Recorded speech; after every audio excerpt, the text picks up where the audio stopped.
ultimate purpose is not survival. It's finding purpose in what you love. I'm pumped to be branching out and being like, hey, we're going to sit down and have a couple-hour podcast. Is it? Is it, dude? Jesus Christ. Just like talk for 5 minutes. I'm like, is it though? Dude. I never heard that word. I've always been inspired by this. I love that word. Oh, I love the word Josh. Anytime I can use it, I use it. So fun to say. It is. Disgusting. I was actually, we just drove back from Texas, and my niece and nephew were riding with us, and it was, when are we gonna stop at a Buc-ee's? So we stopped at all these different truck stops, and it's like she's just in there searching. I'm like, you on your hunt for your next tchotchke? Do we were up at where were we with Stephanie's mom? Our friend's mom. We were in Allenton. No, that's Lewiston. Lewiston. We were in Lewiston. We went to this shitty little you want a shot? Sure. Hell yeah! All right. We went to this shitty thrift store. Not thrift store. Antique store. Antique store. So we were the whole thing was I'm looking for a doodad, a tchotchke. What was the other word I was using? I don't know. But my friend's mom was cracking up. She was crying because I was. She's his biggest fan. I was on a mission to find a tchotchke or a doodad. That was what I was doing there. All right. Doodads are the best. I wish I didn't drink so much of this yesterday because now I'm realizing how little we actually have. What a bummer. Taking me back to my 30s, man. Hell Fireball. yeah. If you need Tums, I got them on deck. No, I'm good. I'm not a medicine. You can do this one. I'm not a medicine guy. No? Oh, I know Fireball gives me acid once in a while, so. Mix it with Coke. Do you want a Pepsi? Cheers. Oh. Dude, thanks for coming out. How do you say your last name? Is it? It's Mattis. Mattis. Okay, that's what I thought. A lot of Michigan people want to say D. Yeah. Mattis. That's what I was. Yeah, that's how I've been saying. So Mattis. I've been saying Matt's. Hilarious. So. Second most common. Mates is another good one. There was something. There was something in my shot glass. It hit my. That's why I gave you that one. It hit my. Seriously? I saw that it was dirty on the outside, and There I was didn't want something you in to there give and it to hit my him. dangly. I just thought because it was pink. I mean, I don't mind that. I'm fucking. Dude, but something hit my fucking dangly thing in my throat, and that was gross. The dangly thing. That was hard to fucking swallow. Okay, hell yeah. I'm feeling the vibe though. Okay, we got a Smells good. Got a shot in. It's gonna get real hot too. So It gets real hot in here for some fucking reason, dude. Well, I'm glad I came in my shorts from work then. At work, you did? No. No, I came straight from work, so this is not typical attire. Hell you should yeah. play your game before he tells you. I can't play it yet because I don't know anything about you. Games. But don't tell me what you do because I love guessing what people do. Oh, perfect. Because we always have local musicians, local comics come on, and then normally we get maybe an hour into the show, and I'll be like, okay, now that I've got a vibe for who you are, let me use these clues and try to deduce what you do for a living. This should be interesting, dude. I've done pretty good. The one that completely caught me off guard was that a guitar player in a band was he was a nurse practitioner. That completely caught me off guard. Oh, I thought you were gonna say about the surgical.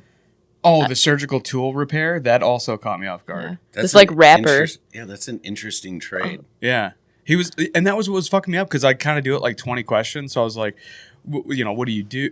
Is it like a trade? And he's like, it's kind of like a trade. And I'm like, okay, you do it in a build. You gotta get rid of your phone, the interference. He's like, you kind of, you do it in a big building. It's kind of like a trade. It's akin to a trade. The clues were so confusing. And I was like, dude, I don't know. Are you... I think I asked him if he worked at a dispensary because that was kind of his vibe. And I was like, maybe he's a bud trimmer, And he was like, no, but I used to. And I'm like, fuck. And then it turned out he repaired surgical tools. He said, you'll never guess what I do. And my first thought was a teacher. That would have been hilarious. That would definitely. Dude, how wild would that have been if he was a fucking teacher? Dude, I really like those guys. I don't know what happened with them. Being in the comedy scene, how many teachers are there that are comedians? Dude, there's So a many. lot. We trust our youth to these people. These animals. Right. It's like if they're not a teacher, they definitely are a substitute teacher. And I'm like, oof. Yeah. Well, I guess you need something to do on the summer break, I guess. But I mean, it's like I was a teacher for 6 years, and one of my coworkers is a comedian in the area. But then, like, every time we go to a show, there's like, oh, I'm a teacher for a living. Yeah. Every time. yeah. My It's like daughter's a teacher. is she? Yeah. How What does she teach? Special ed. That's what I did. Yeah, she teaches high school special ed. That's exactly what I did. At an ISD down in just outside of Houston. Oh, Right on. okay. So Yeah, that's what I that's did. what Paige did too. She was the resource room for the autistic kids. Is that how you say that? No, but my daughter had great training. Her job before that, prison guard. Oh, That's not a joke. one of my friends she was was a prison guard and then went to school to become a teacher. Well, she actually was going to school to be a teacher and Does she became teach- a prison guard because she had all the psychology classes and stuff that she qualified. You know, she met the requirements. So yeah, she ended up at Washtenaw at the Huron Valley Women's Correctional Holy Facility. shit. that's one of my friends. She teaches kids with emotional impairments, and before that, she taught at a juvie. Oof. So she was like teaching one-on-one to kids that murdered people. Jeez, that's crazy. rough. Dude, Yeah, I would She loved it. I would love to be a fly on the wall, but just for fun. But I don't think I could work there. Like I worked at a retirement, like a rehab retirement center when I was a kid. When I was like 17, I was so depressed the whole time I worked there. I Really? was so bummed out. Just being around people like at the end with like nothing, like no one's coming around. Dude, that's where my ex works now, actually. But it was my first job was working at this retirement home, and I'm 17, bright-eyed, bushy-tailed, you know. And then there's got a this, whole lot of life ahead of you, and you're just staring it in the face, going, Oh, it God, this is ends. what I'm looking I at." could never. Yeah. I was so afraid of old people when I was little. I thought that if I like touched an old person, that I would turn old. I was convinced, so I like would not hug my grandparents that's because I was so terrified that I was gonna turn old. that is hilarious. That's crazy. You know Yeah. what used to? Sorry, you know what used to freak me out is at my old church growing up. I went to Catholic mass, and there was a woman who was so old her wrinkles were like deep. They were like crevices, and that freaked me out.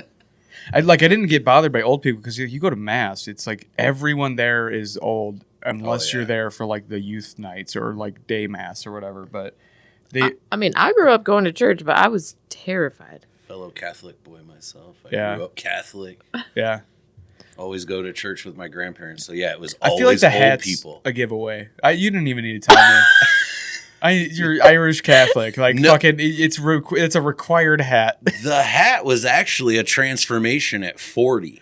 I mean, He started his at 30. I He turned- wore that hat to a wedding. I turned 40 and I'm like, I'm making a change. Yeah. And the hat was the change. And It looks good. And this has just been I'm what not. it's been. I'm not judging you. I just knew you were Irish Catholic as soon as you walked into the studio. I just bought my grandson a matching hat. So, Oh, yeah. How old are you?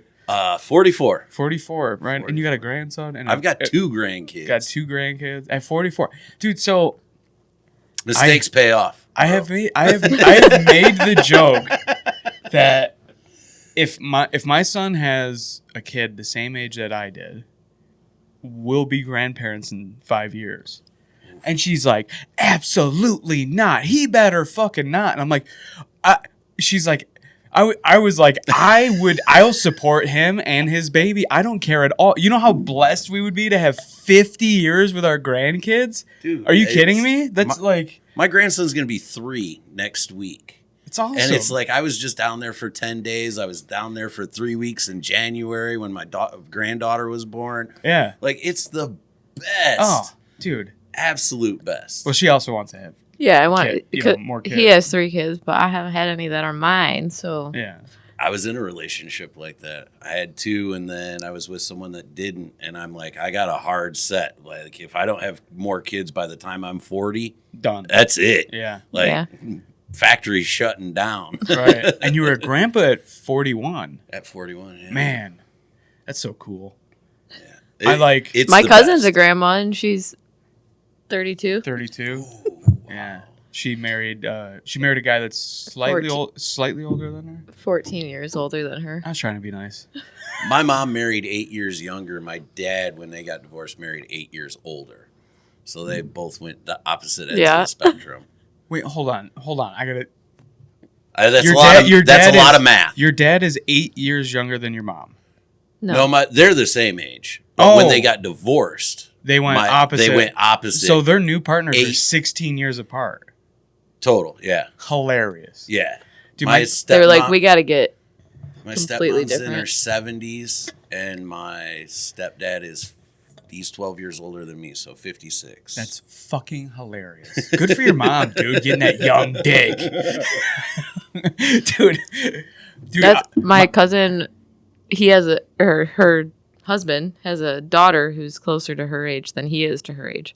Yeah. She has a daughter. Their daughter's like 25, and So her stepdaughter is she might be 28. I don't know, her stepdaughter's 5 years younger than her. something like that. Yeah.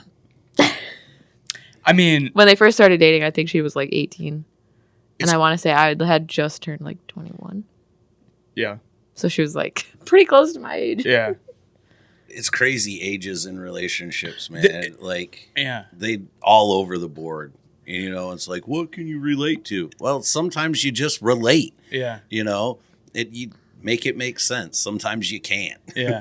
Dude, as I get older, I see like it matters less and less and less. Like I have an apprentice that was born in 2005 that's working for me right now. And I'm like, you're not even allowed to be here. Like, get the fuck out of here. You know what I mean? Like, but like, on the last job I was on, I had an apprentice, and he was like, I think he was born in like 2003, and like in my mind, that's a fucking baby. That's a kid. But like we got along like it.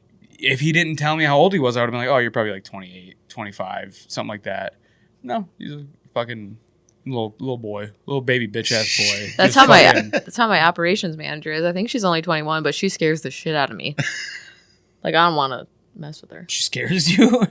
Yeah. Speaking of scaring, But I love her. Like, she's a great person. I would never guess that she's only 21, but Speaking of she's scary. Speaking of scaring you, I feel like we got to address this on the podcast. I don't think we do. We absolutely do. Was someone Matt, scared? he just told me his whole plan about how he's going to murder me before we came here. Okay. Oh. She's skipping so much nuance. She There's goes. some missing context. She goes. I don't know how it came up, but I don't know either. she said something about. She said something about. Just remember, this is recorded. Yeah. So I'll have to change my plan. But so she said something about cheating or whatever, and I was like, "Oh yeah, you'd be pig shit like within a day." And she's like, "What?" And That's I'm like, go-to. "I'm like, oh, I'd Dremel your teeth, and I would bring like 8-inch sections of you to a pig pen in the middle of the night, just systematically getting rid of like 8 inches of your chopped up body, and you would be gone." And she's like, "Well, you go to prison," and I'm like, "I with what body? You're just missing. You're not dead. You're missing." Because he asked me if he cheated on me, if I would kill him, and I would say, I don't think I wouldn't started kill the you. I'm not conversation going to like prison. that. I don't think I started the conversation like that. I don't know how it started. I don't know But how it started anybody, either. if you guys hear that out there, Yeah, pigs will get rid of the bones and all, man. Everything but the teeth. Everything but the teeth, yep. Ergo, so he just that's the admitted. beginning with the Dremel. So you're a Dexter fan, I see. See, this is what I'm saying, dude. I'm sorry if you. And she goes, "Well, your ex cheated on you, and you didn't kill her." I go, "She wasn't my wife." It's different. It's a new level. If you cheat, and she's like, "You're scaring me." I go, "You should be scared of your own choices. That's it." Like, all you have to do is not cheat, and you won't be pig shit. Instilling the fear. That's Make you it. think about them choices. All you You know have how much work that would be, though? to kill you. No, to cheat. Right. That's exactly it. Cheating That's is too the hard. fucking. Hold the fuck on. That's the only reason you're not cheating is No, because it would be difficult. I would never You cheat have on huge you. tits. It would take you 5 seconds to find someone to fuck you. You could go like this. Hey, fella. That's it. It's no work at all. What the fuck are you talking about? It's It was too much. zero effort. No, I wouldn't do it. I'd have to have my wife schedule it. Well, I mean, She'd be Hey, like, can you "Don't schedule have this that for thing me?" tomorrow?" Like with the person. God. Yeah, same. Same. He can't remember shit, so. I wouldn't even remember that I cheated. Oh, good. I'd bang somebody and be like, what did I do on Thursday? No, I will not. I am not the cheater here Neither am I. because of the threat of being pig shit. It's like if I could come up with this, someone else is going to come up with I something have worse. access to so many tools and so many job sites, you know? You'd be in the foundation of an auto plant or pig shit, like within Like- hours of Like it. Hoffa over here. Dude, Can we not encourage this? we're not. The only thing encouraging it would be your mistakes. Good thing I've never made that mistake. My daughter's made the comment about killing her husband, and I'm like, look, kiddo, I love you to death, but you can't tell me things like that. I'll help you get rid of the body, Right, but I need plausible but I need deniability. plausible deniability, and I need an out. Like, accomplice, disposing of a body, that's one thing. Murder, I can't be a part of that. Oh, dude, I'll fucking... If my kid asked me for not even that good of a reason, I would slice someone's fucking neck. That downright. That yeah. guy was mean. What? Yeah. Fucking dad. I Oh would yeah. immediately. Dude, Sounds like you need anger management. no, it's not anger management. It's loyalty. Oh, okay. My Just people depends on how you dress. My up. people used to carry fucking sabers for this very reason. You know what I mean? Like, Okay. if my dog, Vikings. I'm Arabic. I don't look it. I was gonna But I say am. Yeah. I'm English, Irish. Okay, so what I'm white AF. I'm English, Same. Irish, French, Italian, and Lebanese. Eastern European all the way. Yeah. All the way. I'm a like- little bit of Irish in me, but not much. See, I'm I'm like all Irish and then a little bit of Italian a little Romanian. and whatever. Romanian. I Yeah. did My the last name's 23andMe. Romanian. I want to do that, but I don't want them to have my DNA just in case. I don't care. You know? Yeah, I don't care. Just in They're not case going to do she- anything for, why would they want? I mean, I've seen More the of movie me. The Island. I mean, it's cool. Whatever. Is that the Leonardo DiCaprio movie? No, that's Oh, that's with the beach. It's the one with Ewan McGregor and Me and McGregor? No, I'm just kidding. and Stop. Sorry. Scarlett Johansson. I don't know. Where This, I don't know this They're movie. basically clones for rich people. Okay. Because Scarlett Johansson, they escape the island. Like they think everybody that gets selected, they have like a lottery, and you get to go to Tahiti, and you get to go to this luxurious island. But Do you want another one? But really, She doesn't. You want another I'll, one? I'll shoot another one. I mean, there doesn't look like there's enough. That's why I was just assuming you didn't want another I'll do that little You bit. take that little splash. Yeah. Just to rinse the things I can't say on the podcast. Just rinse those little fellas out of there with that little splash. Alcohol is sanitizing. I'm going home. Salute. Cheers. Doot, doot. I love this. I can't believe we're not kicked off of TikTok for drinking yet. You said it, now it's going to happen. Give them a minute. They'll figure These it out. are double shots, so we've essentially done 4 shots. Someone's sleeping behind the wheel over there. Whew. Now it's hot in here. I am sweating a I little. had to put my hair up. Dude, it gets so I don't hot have in any here. hair to put up. After we Neither does leased he. our studio, we looked up and realized There's no fucking there's no vent in this room. And these are windows, and they fucking just Cook. absorb every ounce of the sun that comes at it. Oh, It's- So we had to put stuff over it. yeah, I mean, try like to help. I'm gonna add like more blackout curtains to like try to get some of the fucking. I don't know. Maybe I should like put a white curtain behind it to kind of like That mirror reflector. reflect it. You know, Like a car visor. Cut a car visor to put in the window. Honestly, not a bad idea. I might kill somebody driving down M59 because they're gonna get like a real powerful glow. But Welcome, dude. It'll be a little cooler in here probably. Man, it's nice in here. I've been just kind of checking things out. You got, like I said, you got a lot of tchotchkes Dude, around. there's a lot of shit in here. I love it. This is what our house looks like too. It's my buddy Lewis says that our house is like a fever dream because it's just Our old filled- house was worse than the house that we have now. Yeah, we haven't even decorated the upstairs yet, but our basement is like an Irish tavern. It looks just like this, but it's forest green. You know, so like there's records on the walls, there's Nice. random memorabilia, there's like my master's certificate, your fucking degrees or whatever, and then like random, I don't know, it's just filled with random malarkey. Like this fucking studio is, dude. I have my shit kind of like just at my desk area. Like I'm not a big physical like collector. No? No. For some reason, I hit this switch like a change. Like I used to collect all sorts of just shit. Like hold on to it. I was a hoarder, memory hoarder. Yeah. For some reason, just material things at some point just became. I hope that happens to me because I'm that way No. with like clothes. For some reason, I'll be like, oh, somebody got me this, and I Yeah. can't get rid of it because they got it for me. It drives me nuts. Which, like, I'm a hypocrite though, right? Because the whole house looks like this. And it's all his. It's filled with bullshit. I don't even know what NASCAR guy that is, but he's on the wall. You know, I don't know who. I think it's Kurt Busch. I was gonna say, you don't know Kurt Busch. It's Kurt Busch. I know who it is. It's just, but it's kind of stolen valor. You know, like I'm not a fucking. You're not a NASCAR guy. Not a NASCAR guy, but it's a dope ass mirror. You know, but like. Good beer. So my whole I love shit like that, random comics and fucking, these are all records and, you know what I mean? Like, just the random bullshit around here. But then I walk into our bedroom and I'm like, a small Paige, a small t-shirt. What the fuck are we doing? That wouldn't even cover nipple to nipple. Like, what are we doing here? Get rid. I can't throw that away. That's from them. One day.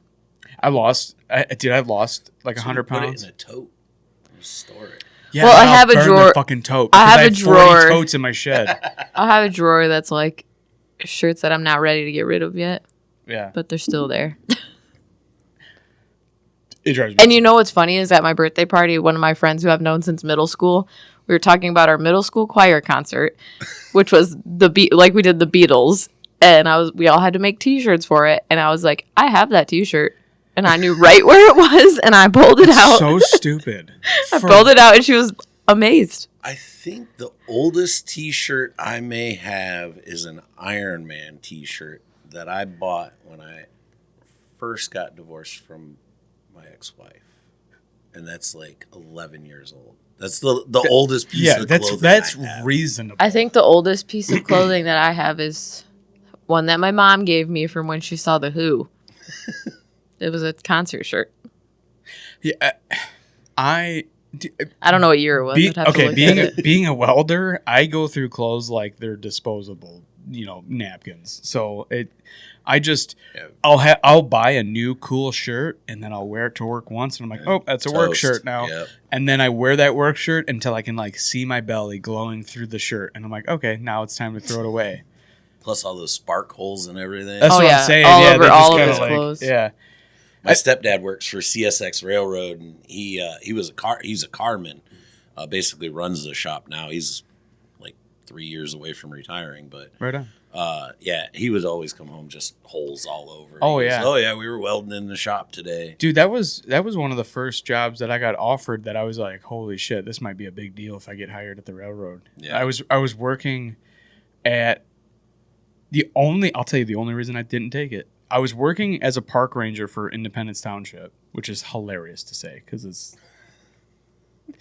I basically sat on a golf cart. But the money's right. these guys, it wasn't. I made like $9 an hour. But these guys, there's a disc golf course at the park that I worked at, and I got used to seeing these same guys. So I'd start talking to them before they started the round. Oh, what's up, dude? Blah blah blah. And so I started bullshitting with these guys, and then I was telling them like, oh yeah, it looks like I'm gonna get laid off at the end of the season. Like my job's gonna be ending here at the park. And he's like, I can get you a job at the railroad. and for CSX. And I was like, what would I do? And he's like, I just make you an apprentice, basically. Like, you just fucking, we'll take you in and train you on whatever the fuck we need you to do. Right. But he told me that his responsibility was that there's these giant plates that are above the axles of each train car, and what he does is he removes them and puts new ones on, or whatever, repairs them. And so he was a welder for CSX, and I was like, hell yeah, dude! Like, yeah, give me your information. Like, I'm gonna take you up on this. When he went to go hand me the card, he had a swastika tattooed on his hand. Oh, and I was like, oh. My kids are half black. oh, They're half Indian, but they're half brown. You know, like it's just, I can't take this. this feels icky. I can't do this. So that's the only reason I didn't take the job, because I was like, this guy might this guy might cause problems for me. Yeah, that doesn't seem like a cool dude. But he might have just been like one of those fucking idiots that's like, the symbol existed way before Nazis, and it means peace, you know, or whatever. You know what I mean? I have no idea. I only talked to him like in passing over like 6 months, you know, but and then I ended up taking a different job for significantly less money, building commercial doors at a door company in Clarkston. Which door company? Total Door. Not familiar with them. They make commercial doors, like school doors and stuff, but I worked there for like 2 months and I got fired. I spent some time in the building trades on the wholesale side, so right on. Yeah, so I some vendors then? I know some vendors and stuff. Well, now you gave some. Okay, let's play the fucking game. Like Therma-Tru and right on. That made you ready for it? Wolverine siding, Okay, so you spent some time on the on the supplier side of the building trades. I stayed in that lane for quite a long time. But you said you came from work, so you're not dressed how you normally would dress, but you're wearing shorts and a t-shirt. Shorts and a t-shirt, tennis shoes. Okay, all right. But the tennis shoes were not what I had on. So I'll give you that clue. Okay, I have like 2 guesses, but I don't want to give up this quickly. So where do you live? Where do you live? Downriver, downriver as you can get, Gibraltar. Right on. Okay. All right. So what's your address? No. All right. It is one. No. All right. So you're in Gibraltar, downriver. Okay. Being a pipe fitter, I know there's a lot of work down there, but you're not wearing. Maybe you wear greens. Maybe that's why you have basketball shorts on. Shit. Former life. Do you wear greens? Former life. You don't at this. Not job? anymore. Okay. No. All right. Former life. Okay, but you're wearing tennis shoes, but that's not what you're wearing, which means immediately you have steel toes that you have to wear at work.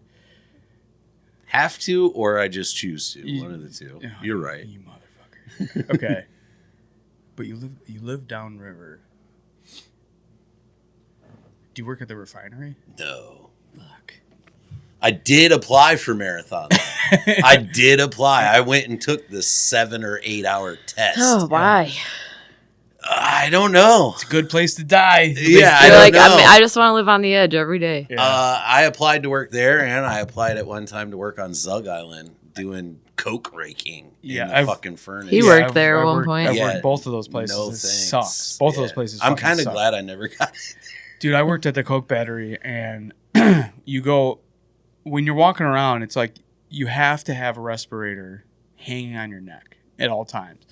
And then you get to certain places, because they've cleaned it up so good, you only need to wear this in some places. That's why I didn't want to do it. Yeah. He had to shave his face when he was I there. didn't want to do it. That's why I turned it. I'm like, no, I'm not I was doing this. in the basement of the furnace. It's 200 degrees down there, replacing natural gas lines. And then they're like, oh, go on top of the coke battery for this project. And then the thing goes off and it's just kadoosh, and it shoots steam 500 feet in the air, and then it's raining on you, and you're like, I'm getting cancer right now, right? Like, I have to be. Like, that's right. That's not good things raining on me. I fucking hated it. I literally drug up. I worked for that company, and it's a good company, a good contractor. I was treated very well.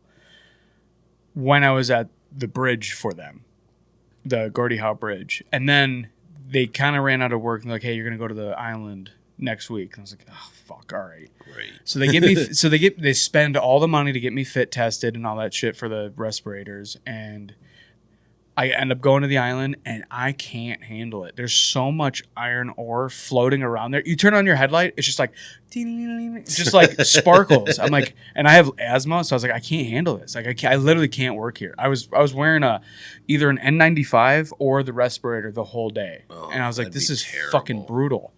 So they're like, all right, well, we can send you back to the island, back to the bridge.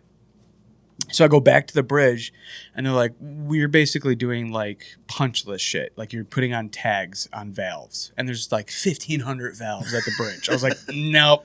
So I drug up. I left that company, and they treated me well, but I was like, I'm not doing this. I can't do this. I got to go to a different. So I went to a different contractor. So are you familiar with Guardian Glass in Carlton, Michigan? Yeah, dude. I built the break room there when I was a carpenter. Did you really? Yeah. Okay. Like 12 years ago. I worked there. Fuck you. No! Okay, so you work on the line there at Guardian Glass? So I started on the line. Okay. I'm not going to tell you what else I did, but I started on the line. But we did a full rebuild on furnace line number 1. Okay. I mean, the entire inside tore down, bricklaying, all of it. We had to have the respirators. Oh yeah. I mean, we were pulling the molten tin out. Yeah, it was 4 months of hell. Yeah. That was 4 months of hell at the end of my marriage. I was going through all of it. Oh, dude. So work sucks, home sucks. It was brutal. Oh, Jesus. No wonder I ended up in the hospital with heart issues. Yeah, no kidding, dude. Dude, I worked. At Guardian Glass, I built a 100-foot long cinder block wall, and then we did a break room remodel. Okay. So the break room was like fucking decrepit and fucked up, and we like. Did you put the little store in there? Is that what you guys did? I don't. No, they put that store in when I was out there. I'm gonna say this was 2000. It was before I was in the union. I was working for Lee Industrial Contracting, so that was like 2017. This was. I worked there from like 2012 to 2000, late 14. Okay. Yeah. Right on. Mid 14, something like that. Okay, so we still don't know where you were. We still don't know what you did. But that's a former, where I wore greens. Right on. Oh, right on. Yeah, they have the hot end furnace, so I'd wear greens up there. The worst, okay, so I'm going to circle back to my guess, but during that same time period, I did a break room at a company called MNP. Or no. Fuck. Is it called MNP? It was a foundry in Oxford. I think it was called MNP, but I might be confusing it with a place in Utica. But anyway, it was a foundry, and they used pulverized graphite. Like they form whatever cast iron thing they're making, and then they spray it with pulverized graphite, like powderized graphite, to keep it from sticking together. And graphite's what they make pencil lead out of. Right. So you walk into the building. You could walk into the building and walk right back out, and you're covered in dust. Yeah, dude. you're covered. You were in dust. black head to toe like a coal miner. And we were doing a break room job there. We were doing a white drop ceiling, and I was like, "This is impossible and so stupid." But we the guys that worked there told us that if you want to keep the shit out of your eyes, you got to put like a little bit of like Vaseline on your eyelashes. So I started doing that, and it worked perfect. But first of all, we were building these walls, and we were having to like wind brace them above like near where the furnaces were. And so we were climbing on top of like where the break area was, and they had a safety guy with a stopwatch, and you would put on an ice vest. And you'd go up on top of there because it was like 150 degrees up there. So you put on an ice vest, you climb up on top of there, you start working, and the safety guy would be like, "Matt, Devin, blah, you're done." And it's like, "I just got up here." And it's like, but you're like, "I don't give a fuck." Like I'm getting in the van and putting the AC on me like immediately. Like I'm so dead. Like within probably 15 minutes, all the ice that was in the vest is completely melted. And not only is it melted, it's hot. and then you're like, you couldn't wait to get back down. It was so brutal. Dude, that was the most miserable I've ever been at work. Yeah, I don't know if I could do that. That's one thing. Like hot, I can't do hot. No. Like, the hotter, no. He says as it's getting hotter in here. It is hot in here. Well, I can handle the heat a little bit. I mean, I just spent 10 days in Texas. I mean, I can handle the heat. For work? No, I was down there. I was down there with the kids. I was hanging out. Hell yeah. Watching the grandkids and helping. Oh, out. that's right. Your daughter lives in just south of Houston. How south of Houston? She's a teacher out there. Yeah. That's cool. Yeah. How did she end up out in? Because I assume in Houston. Yeah, I assume the family's all in Michigan, right? Yeah. Well, my ex-wife moved there last November. Okay. She lives north of Houston. Her new husband got a job down there somewhere, so it just worked out. Though they were looking that area. No, so her husband, my son-in-law, is a youth pastor, and he went on like just kidding. He went on like church LinkedIn basically, and he was recruited by a church in California and a church down there in Texas, and they chose the Houston church. He's like, I could either not be able to afford rent on a 1-bedroom apartment, or I could have a mansion in Texas. Pretty much, yeah. That's pretty much the way it is. Is he from Michigan too? Yeah, they both. He lived in Taylor. They met there, got married in Michigan, and then moved down. Was there it together? October of 23? Moved down there. Okay, and then mom followed suit. Then my ex-wife wasn't necessarily like her initial plan. It just kind of happened that way. That they were looking to move, and might as well move closer to the grandkids. Yeah, no doubt. Yeah, that'd be kind of hard, man. My sister moved out of state before she had kids, and then now that she has a son, they moved up to Traverse City, and it's like, man, it sucks because you're far enough away that it's like, I'm not doing this on the weekend. Right. That's a long drive. Yeah. I mean, it's like that'd be the whole weekend just to get up there to visit. You know what I mean? So the being out of state shit, that's well, we just drove 20 straight hours coming back. My stepdad and I split the time. Man. We left at like 10:30 on the 4th of July, Saturday, and I think I was home by 8:00 Sunday morning. But I had been up like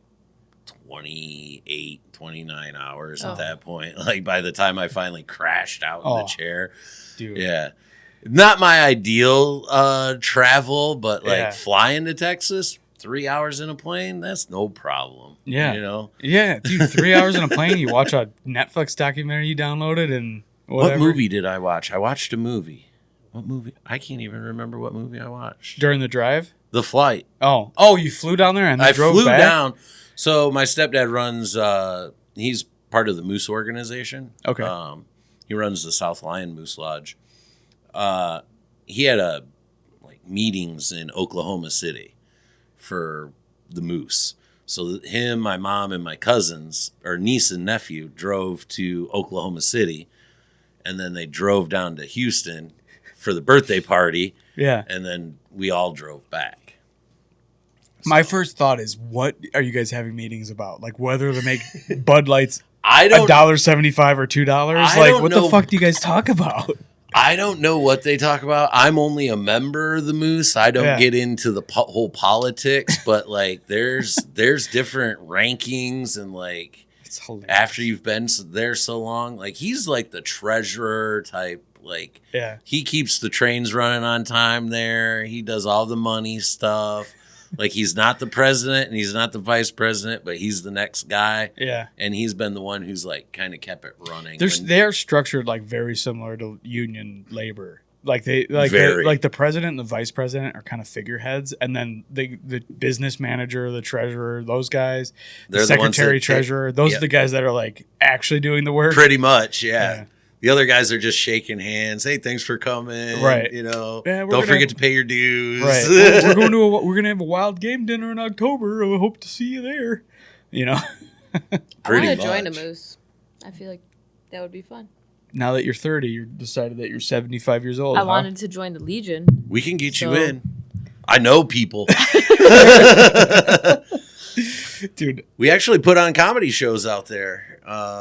Usually like the fourth, like it's the fourth Saturday of the month. Usually, like, yeah, last Saturday of the month on typically in the South Lion one. Yep. Right on. Yep. Hell yeah. So I get There you go. They do karaoke the first and third, so Hell I yeah. get choice of the second or fourth. So I'm like, I usually pick the last one. Yeah.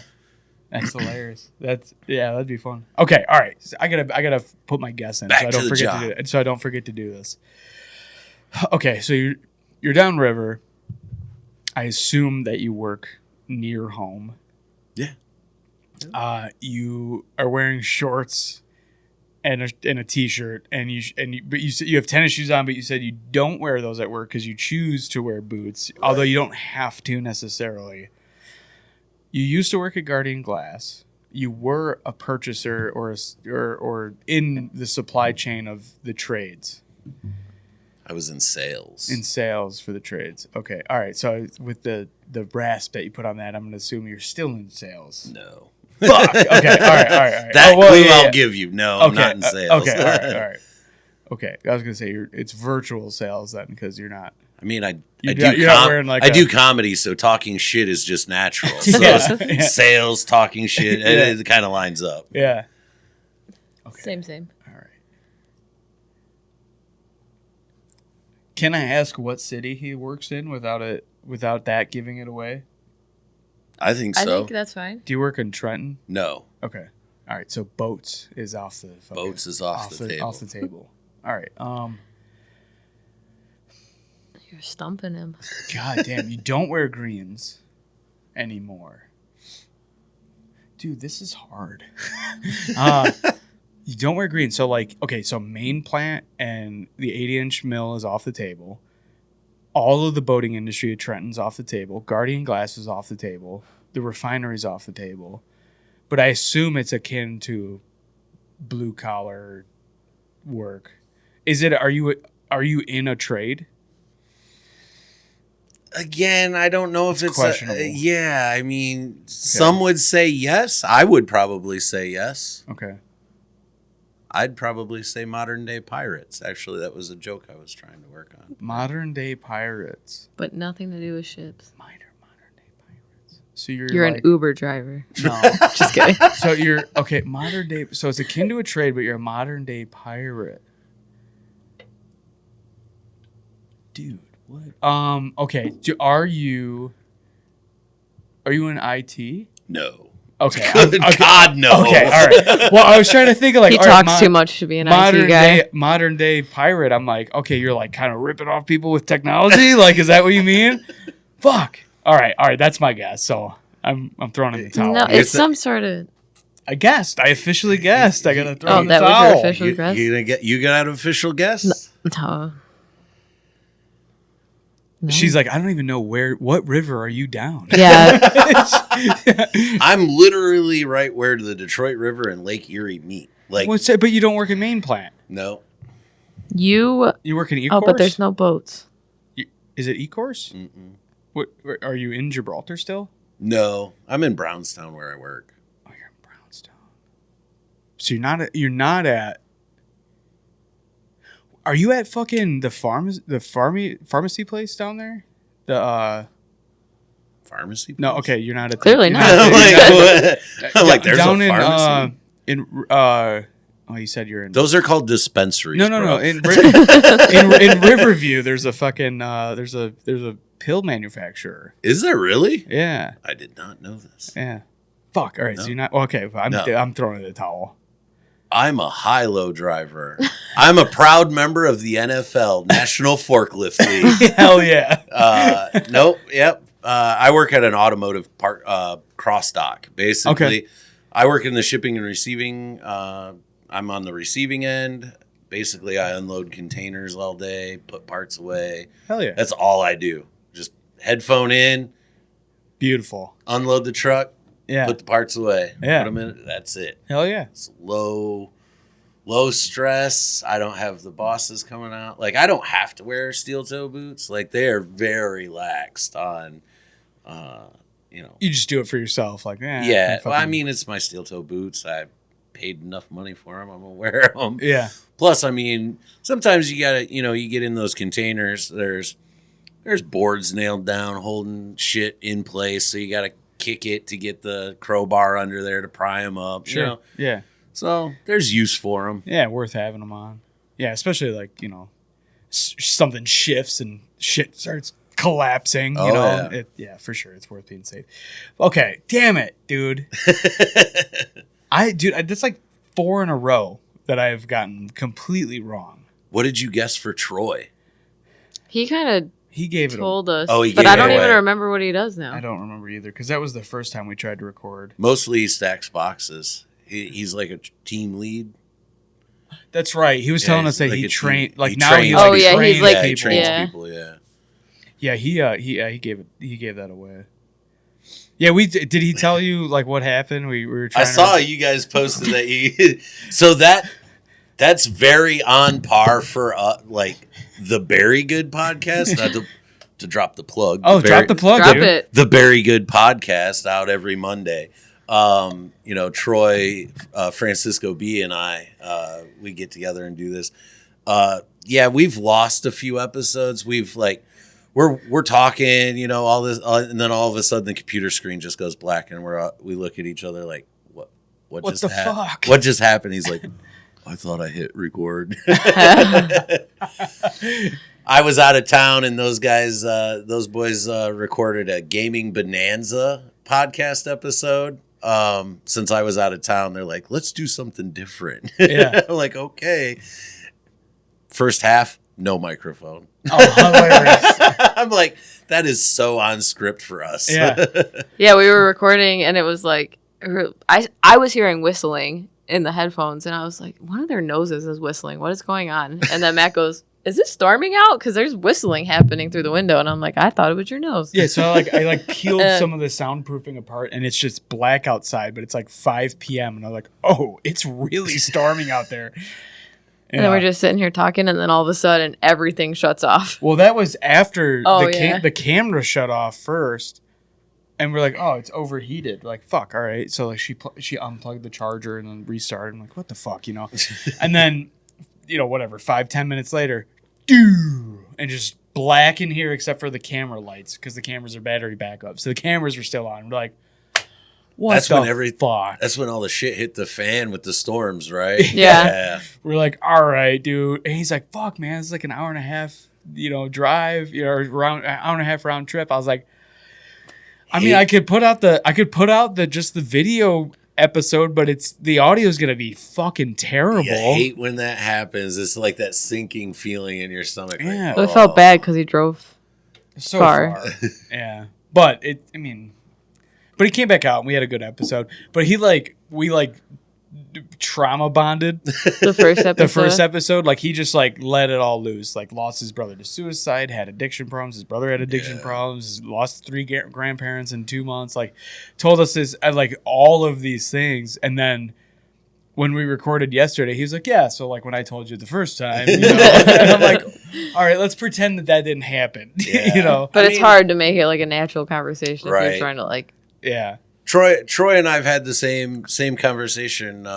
Actually, it'll be next Thursday. It'll be 2 years since I lost my stepdaughter. Oh, man. Suicide as well. Oh, it's terrible. So this time of year is pretty rough for me and my wife, but Yeah. So yeah, we've been through some stuff. Troy and I, I met Troy actually his first open mic. Ever. Oh, no kidding. Yeah, his first ever open mic he went to was like a booking show, and he came up and made some Jake from State Farm joke to me, and so we kind of bonded ever since then. But yeah, it's been fun times with Troy and Yeah, the crew. he seems like a good dude, man. He's a solid dude. I don't know Francisco. Yeah, he's around in the scene. I think he was at One Night Stands a couple of weeks ago.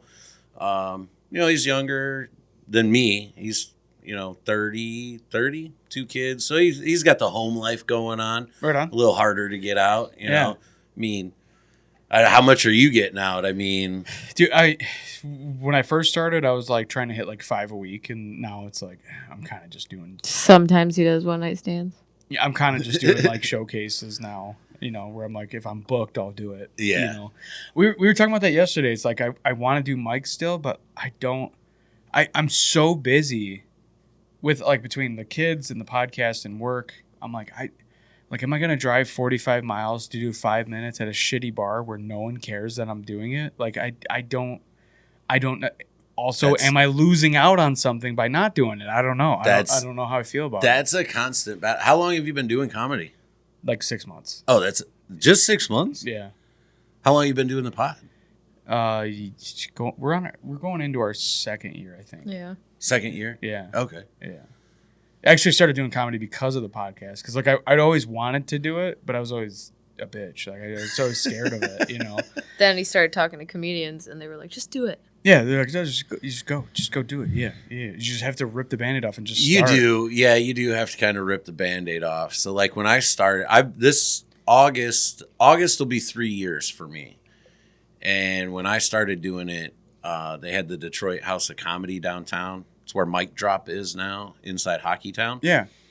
And I went for probably 6 weeks and watched on Tuesdays. They're tune-up Tuesdays. They're open mics. And I watched.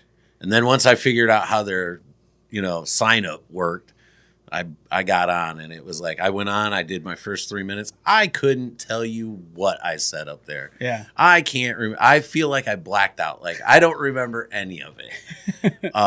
But, yeah, you just got to rip the Band-Aid off. And, man, it's fun. But it's like you said, am I really going to drive for 5 minutes? And then,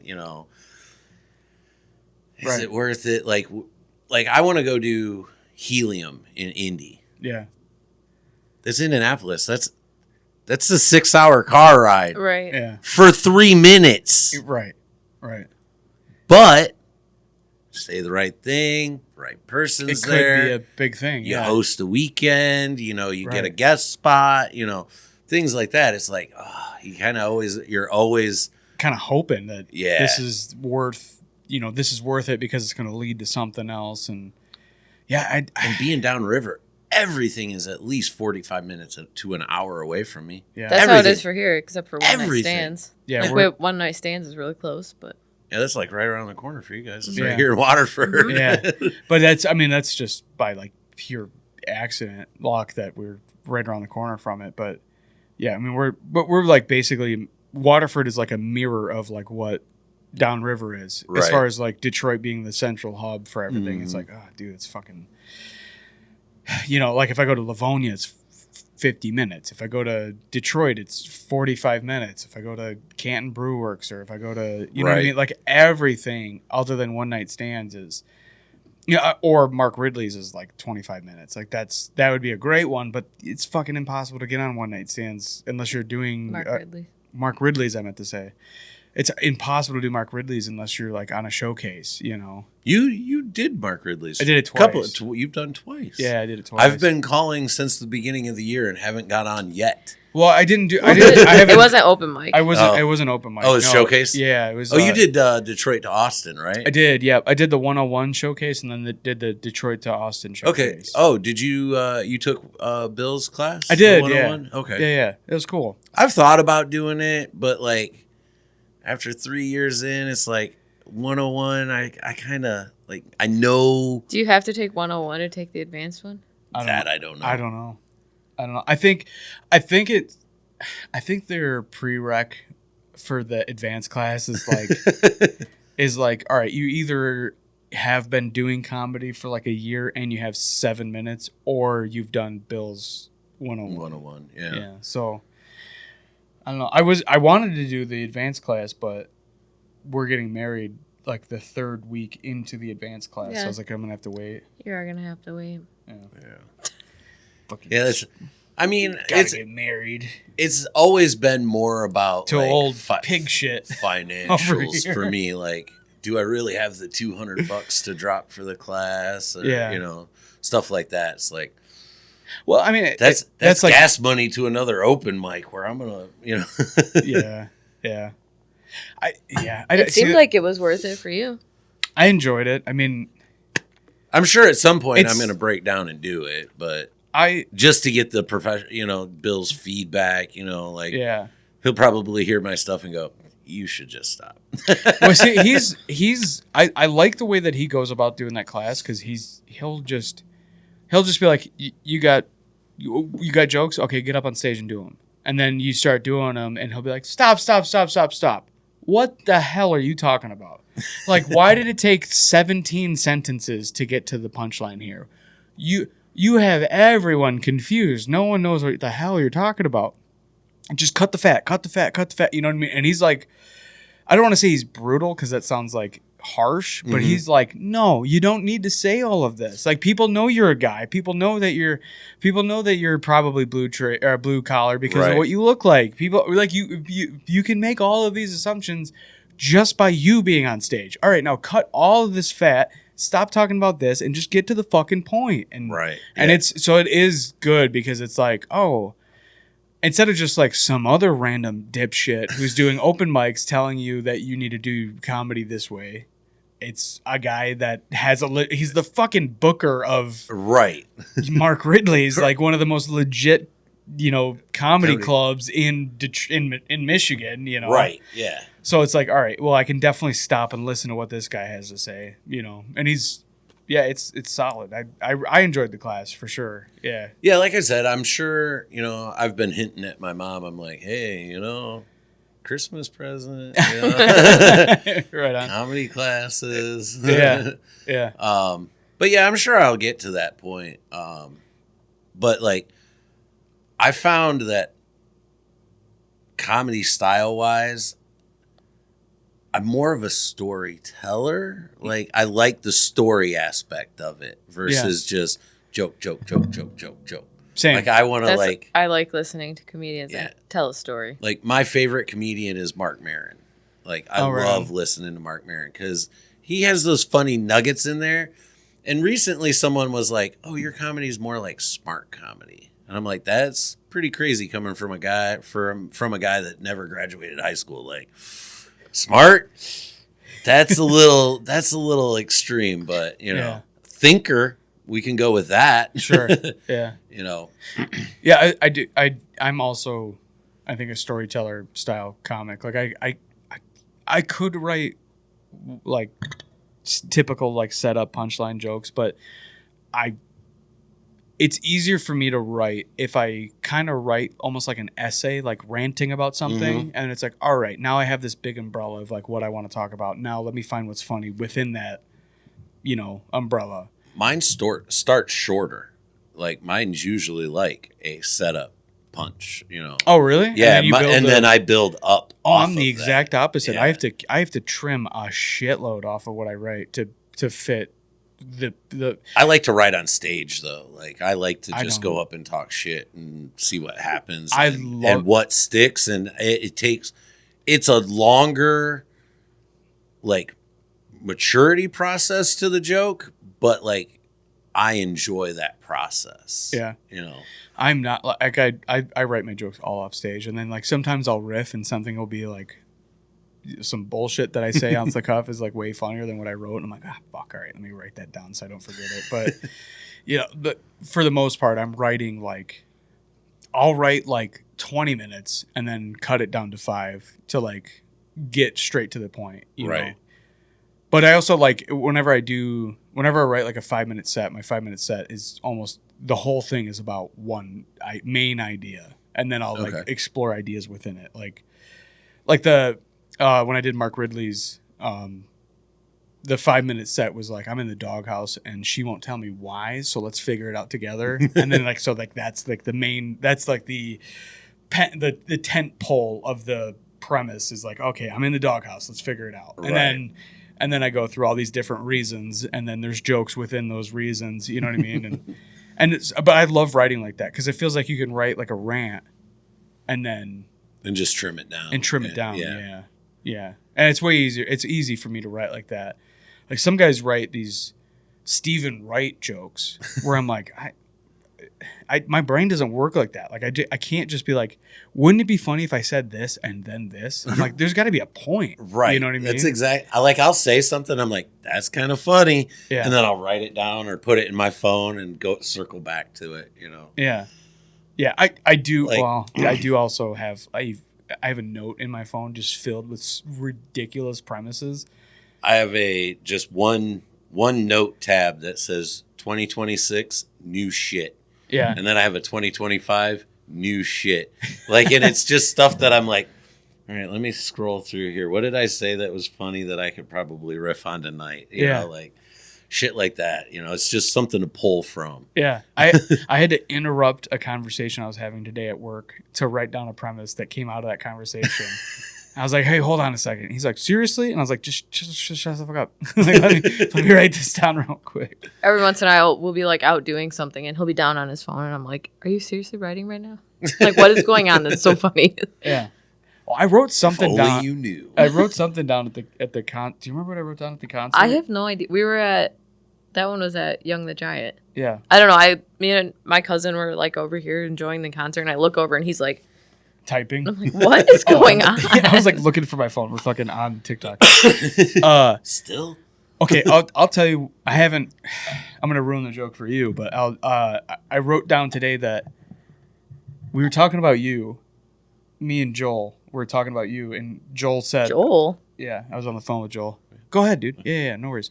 I was talking to Joel on the phone today, and he goes, he's like, Paige has always reminded me of shit. I don't know. Who did he if I say? wanna know. Who did he say? I don't know. I was like, well, Paige thinks she's like either Daria or like Aubrey Plaza because she's like her emotions are very muted and like people think she's got resting bitch face. So they always think that she's Everybody thinks I'm mad. I'm not. So I don't remember who he said you remind him of, but I said Aubrey Plaza, and then I started riffing off of Aubrey Plaza, and I was like, I'm getting married to her. Aubrey Plaza's husband killed himself. Like, so I'm like, I'm going to start. So that's the jokes that I got to write about. I'm like, yeah, she's, whatever. I haven't written the joke yet, but the premise is. True? Yeah, he fucking blew his head off or whatever. Yeah. I was going to ask, was that a real thing? Yeah. Aubrey Plaza's husband killed himself. Oddly enough, she plays Death in Marvel.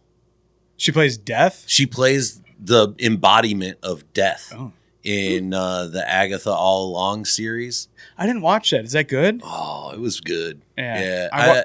It's kind of like the middle part of the Wanda trilogy because they're coming out with Vision Quest later this year, which will be the end of that WandaVision. Dude, Agatha WandaVision All Along was so that good. was so good when it came out on Disney Plus. Dude, it blew my mind. I was like, this is so. And Loki were so peak for them. I couldn't get through Loki. I think I watched like half of the first episode and I was like, I just don't care. But I think maybe I was burnt out on the Marvel universe at the time, so maybe I should revisit it. A lot of people were experiencing that. If you're a Marvel fan, definitely, especially if you're going to go into Doomsday. Yeah.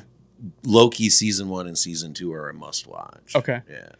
I loved WandaVision. I think I watched it because Kevin Smith was talking about it and like how it made him cry, and I was like, okay, I gotta watch this. You Kevin Smith dude? I love Kevin Smith. Oh, me too. He's such a good dude. I got to meet him at I went to the Clerks 3 showing at the Fillmore. Oh, right on. When he was out touring it around. Yeah. And that top tier for me as far as bucket list items. Yeah. Like Kevin Smith is like one of the top 3 people creatively that I look to. Yeah, for, I love inspiration. Kevin. Yeah, for sure, dude. So me and my brother-in-law went to the Midland Center for Performing Arts or whatever. It's like at the high school or next to the high school. And Kevin Smith and Jason Mewes were recording a live podcast on stage. Nice. So that's what we went to go see him do. But the surprise was that they actually read some scenes from Clerks 3 that it wasn't even announced that they were considering doing it yet, and they read a scene live from Clerks 3. Was it the original Clerks 3? I don't know. So there was a different version of Clerks 3 that was like pre-heart attack Kevin. This was post heart attack. He was like, I remember when he walked out, I was like, what the fuck? Because he weighed like 180 pounds. And I was expecting It's that some potato waddling diet. fat ass to walk out, you know. Yeah, that We got kicked off. TikTok booted Oh, us. it's telling me to. You want me to do You it? want to solve the puzzle to prove that we're humans or whatever? Yeah, apparently there was this whole like different version of Clerks 3 Okay. where Dante's kid survives, but like Dante gets shot in a movie theater.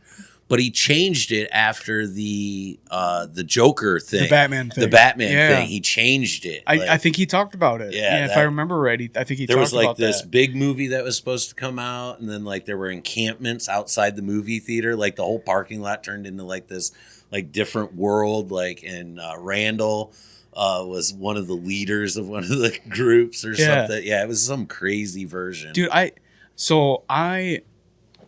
I always like how do I want to say that? I was always kind of interested in Kevin Smith because like whenever I'd see clips of him on podcasts or like him in interviews or whatever, I'm like, he seems like such a good dude. Like he seems like a legit good guy. And my brother-in-law, huge fan. Like he'd like listen to Smodcast like every week for like fucking years before like Rogan took off, and then everyone's like, "What the fuck is a podcast?" You know? Right. And so he was listening to Smodcast like fucking I want to say like 15 years ago, but that might be a lie. It might be an exaggeration. They started out a long time ago. They were one of They the were first. early, They're yeah. like in the 2008-9 area. He started. Yeah, and then the comic book guys, Comic Book Men. Yeah, Comic Book Men came out on AMC at the fucking very end of good cable TV. Comic Book Men came out, and I was like, I fucking love this show. And I'm like, all right, yeah, I'm a Kevin Smith fucking fan now. You know, and funny enough, I don't even really like his movies. I'm such a fan of him, but I kind of don't like his movies. See, I like a lot of his movies, but there's some that are just like, I've watched them. Yoga Hosers. I've watched it. It's a thing. He even makes fun of it. Yeah. But like, I mean, I watched it. It was a thing. Tusk. The fuck. That was a good. That crazy ass movie. Crazy, yeah. They're gonna make another one. Are they? Yeah, that's his plan.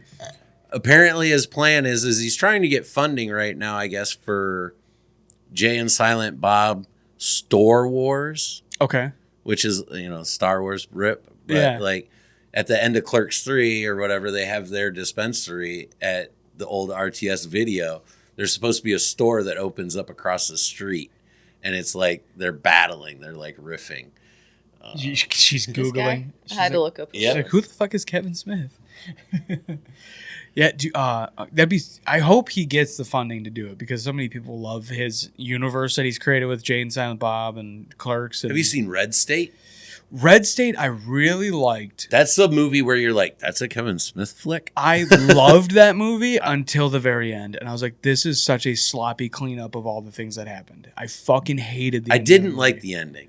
Oh, it was The horn, It yeah. was the neighbors, and they thought it was God, and conveniently, they also went to jail because they're growing drugs. It's like, fucking what? Right. What? You didn't have to do any of that. What are you doing? You fucking ruined this movie.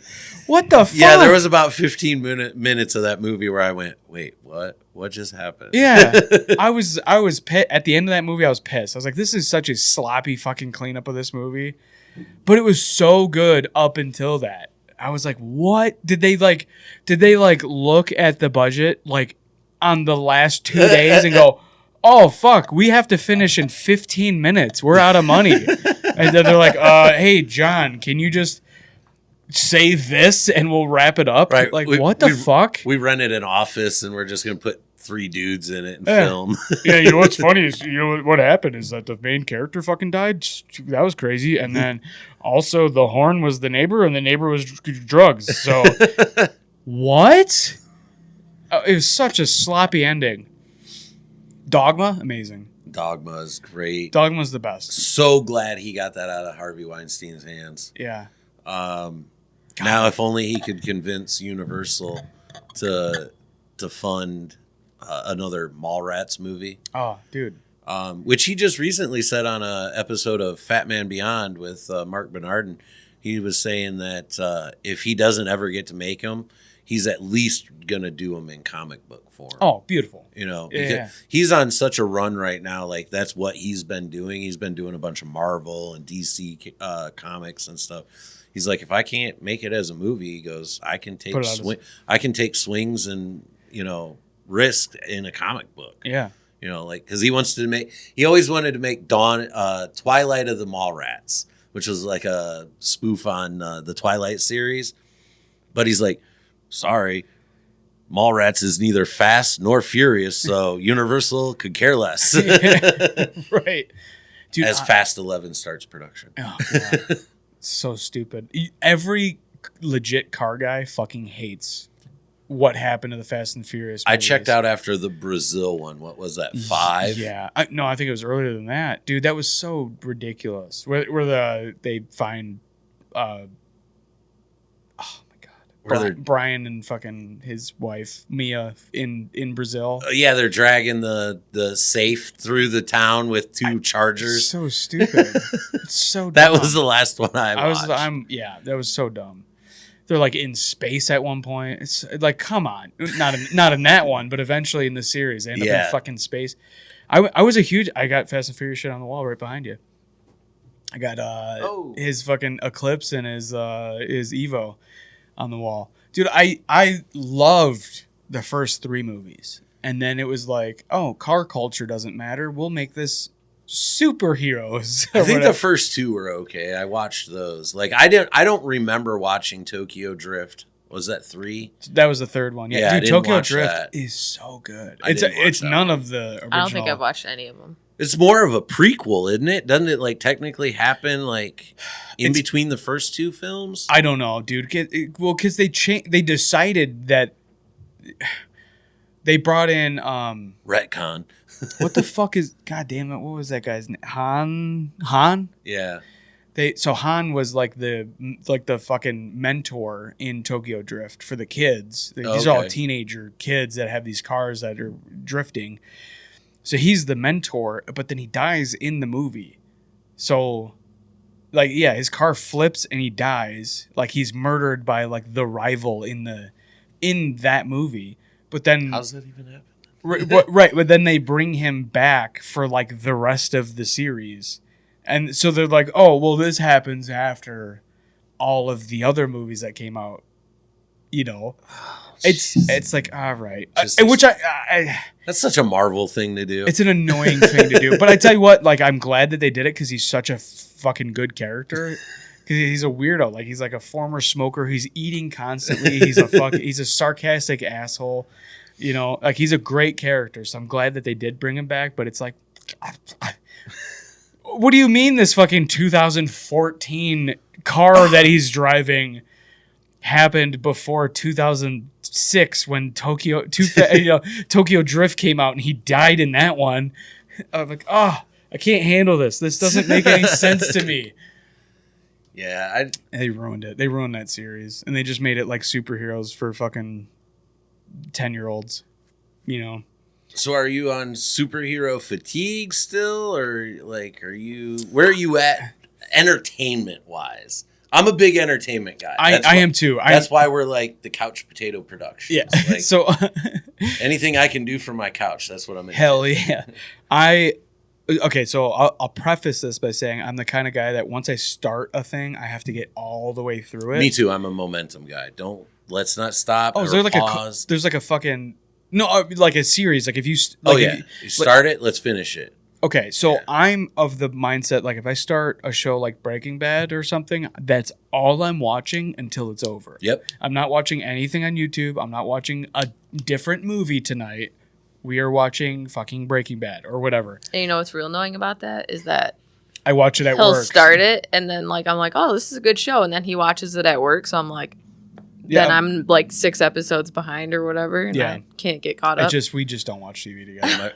My wife's a nurse, and like she works less days than I do, so she's home more. So she'll fumble through things, but I'm like, hey, you want to watch this? She's like, and I'm like, well, I'm watching. Yeah. So we get off schedule when we're watching things together. Yeah, we do too, because the only time that I have to watch TV, I feel like, is at work, like on my breaks, so like coffee and lunch.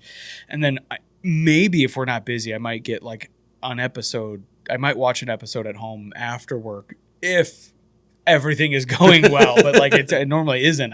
Right. But so Normally isn't going well. no, I mean like The as way far you as worded like that. okay, well like as far as like having time to sit down and watch something for 45 minutes, it's pretty rare because we're so busy, with the podcast, the kids, the whatever.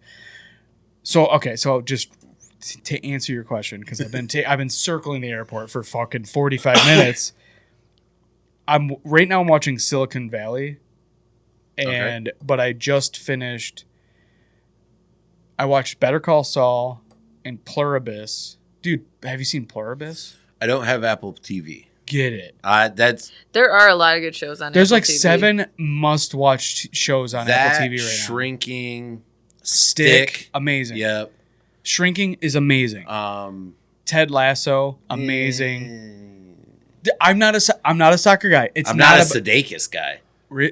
He's so good. Yeah, I'm not a Sudeikis. You know what? Okay, you know what's really clever about that show is that they play into the fact that people find him annoying. Really? He is such a happy-go-lucky, really nice guy in the show, and people fucking hate him for it. Is that Ted Lasso? Yeah. Oh. They play right into that. It's like they literally know how Jason Sudeikis is taken, and they're like, yeah. He's gonna be the most obnoxious. I could check it out. Sweet version of himself. I don't know if I'd get into it, but I could check it out. So good. It's one of the best shows I've ever watched. But I say that it twice. I'm definitely I want to get into the Pluribus thing because I liked her in Better Call Saul. Yeah. Amazing. Yeah. I watched Pluribus first. I tried to watch Better Call Saul when it was brand new, but I could not care about like all the nuance of what was gonna happen because I was like too young when it started coming out. So I was like, I watched Breaking Bad, and it's like, oh, he fucked up, and then there's an explosion. You know what I mean? And like in Better Call Saul, it's like, oh, he fucked up, and now there's a bunch of potential career drama for Kim. And I'm like, who gives a fuck when I'm like 20? Right. But then I watched it at 32, and I'm like, oh, this show's amazing. I just needed to like wait a few years to understand it. It took me forever. It probably took me 3 times sitting down to try to get into Breaking Bad. Like that first episode, it was like, I never got into it either. Okay, when's it gonna happen? Like, when's it gonna get good? And then all of a sudden, it's like, it finally by like the second episode, I'm like, I can't put this down. Yeah. Oh, dude, Breaking Bad is amazing. I think I had a similar problem with it because it was not with the first couple episodes, but like when you get into the weeds and you're in the middle of the season and you're like, are we really talking about relationship drama between him and his wife right now? Like, who gives a fuck? The stakes are way high. The stakes are he's going to die or he's going to go to prison or he's going to lose all the money. And she's fucking her boss? Like, I don't care at all. You know what I mean? Like, I don't care who she's fucking. The stakes, what are the stakes there? Did you find after watching Better Call Saul that it flipped Breaking Bad on its head? Like it gave you a totally different perspective of Breaking Bad? Yeah. Without spoiling the end of Better Call Saul? Yeah. Like when he gives his speech, he's like, yeah, he kind of just flips that whole thing on its head. Yeah, yes. So and he's not wrong. I think with the way that, okay, fuck it. So with Better Call Saul, you see the origins of Jimmy becoming Saul, which is, they gave him 2 different names for a reason. It wasn't just like, I just have this fun name. It was, okay, we need to take a guy who has the potential to be a good guy and turn him into the villain that he becomes. So like we literally changed his name. Like it's writing 101. Yeah. But it's done in a clever way. But you see, not only does he corrupt himself, but ironically, he corrupts Kim a little bit, and then Kim becomes the worst version of herself and makes him a monster. Mm-hmm. He wouldn't have been as bad as he was if Kim wasn't in the picture. Because Kim pushed him to start manipulating what happened to the boss. I can't remember his name right now. The blonde-haired guy. The handsome guy. Yeah.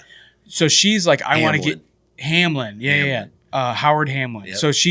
So she's like, we need to fuck Howard over, and then they go down this irrevocable crest where it's like, you are now evil and you can't circle back from what you've done to this person. And then all that comes to a head, what happens to Howard happens. Right. And then the plot, I think the biggest plot twist of the whole thing is that Slippin' Jimmy actually takes accountability for all the evil that he brought into the world by becoming Saul. Yep. And he takes accountability for it. He's like, you know what? My brother's right. He was right the whole fucking time. I was just in denial. I think it's the greatest character development over 2 series. It's amazing. It is so good. I think it's the greatest series that I've ever watched as far as character development. I 100% believe that Chuck and Jimmy were real life brothers. I mean, it is such a believable dichotomy between the older brother, the younger brother. The older brother who has no people skills, but is the most absolute, pure, accountable version of himself, versus unaccountability manifested in Slippin' Jimmy. 2 total ends of the spectrum. Who has perfect people skills. People love Slippin' Jimmy, who's a douchebag, and resent Chuck because he's a perfectionist. I mean, my God, it's so good. It is so. I think the only other show that is comparable in character development is Game of Thrones. Like, because you see this. Not a fan. Oh, I like Game of Thrones. I just recently rewatched it. You see all those. I'm waiting for which character he brings up. Well, the kids. I mean, Arya and Jon Snow, and I mean, they all go through these massive changes from where they start to where they end. Yeah. So, like, I think other than I didn't care for how it ended, but I've never seen no one cares for how it ended. It's fucking. What? You can almost guarantee I've never seen. They broke his back so he becomes king? What? What the fuck? With his Starbucks cup. Oh my God. in the show. In the shot. Oh, yeah. That editor got fired. Yeah.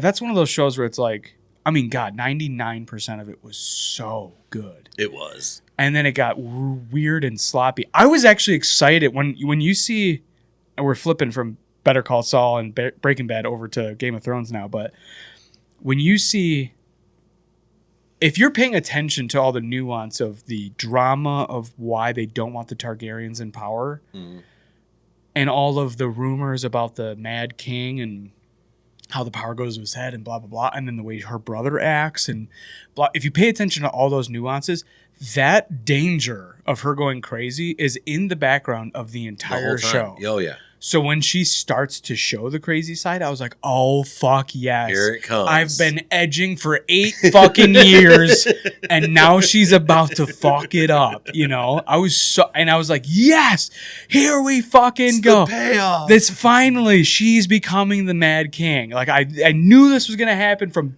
the first time I heard the Mad King, then the brother gets killed. I was like, oh, she's going to be the Mad Queen. Fuck yes. And then it starts to happen, and then they're just like, and they ruin the whole fucking show. And the last like 2 episodes, it's like spit on my leg. Well, it's better what fluid went on what other part of you earlier. I'm gonna go home. Anyway, dude, it's. Do you do House of Dragon? No. Mainly because the guy's name's Matt Smith, and I can't do it. I'm Matt Smith. Fuck you. They started their 3rd season. I haven't gotten into it. That's one that I'm possibly gonna get into. But my thought on it was that they were trying to. My worry was that they were trying to profit off of the success of Game of Thrones, and I was like, I'm not going to watch this till there's like 5 seasons and it's over, because I'm not going to like get vested into a side quest and it's like canceled one season in. Right. Fuck you, you know what I mean?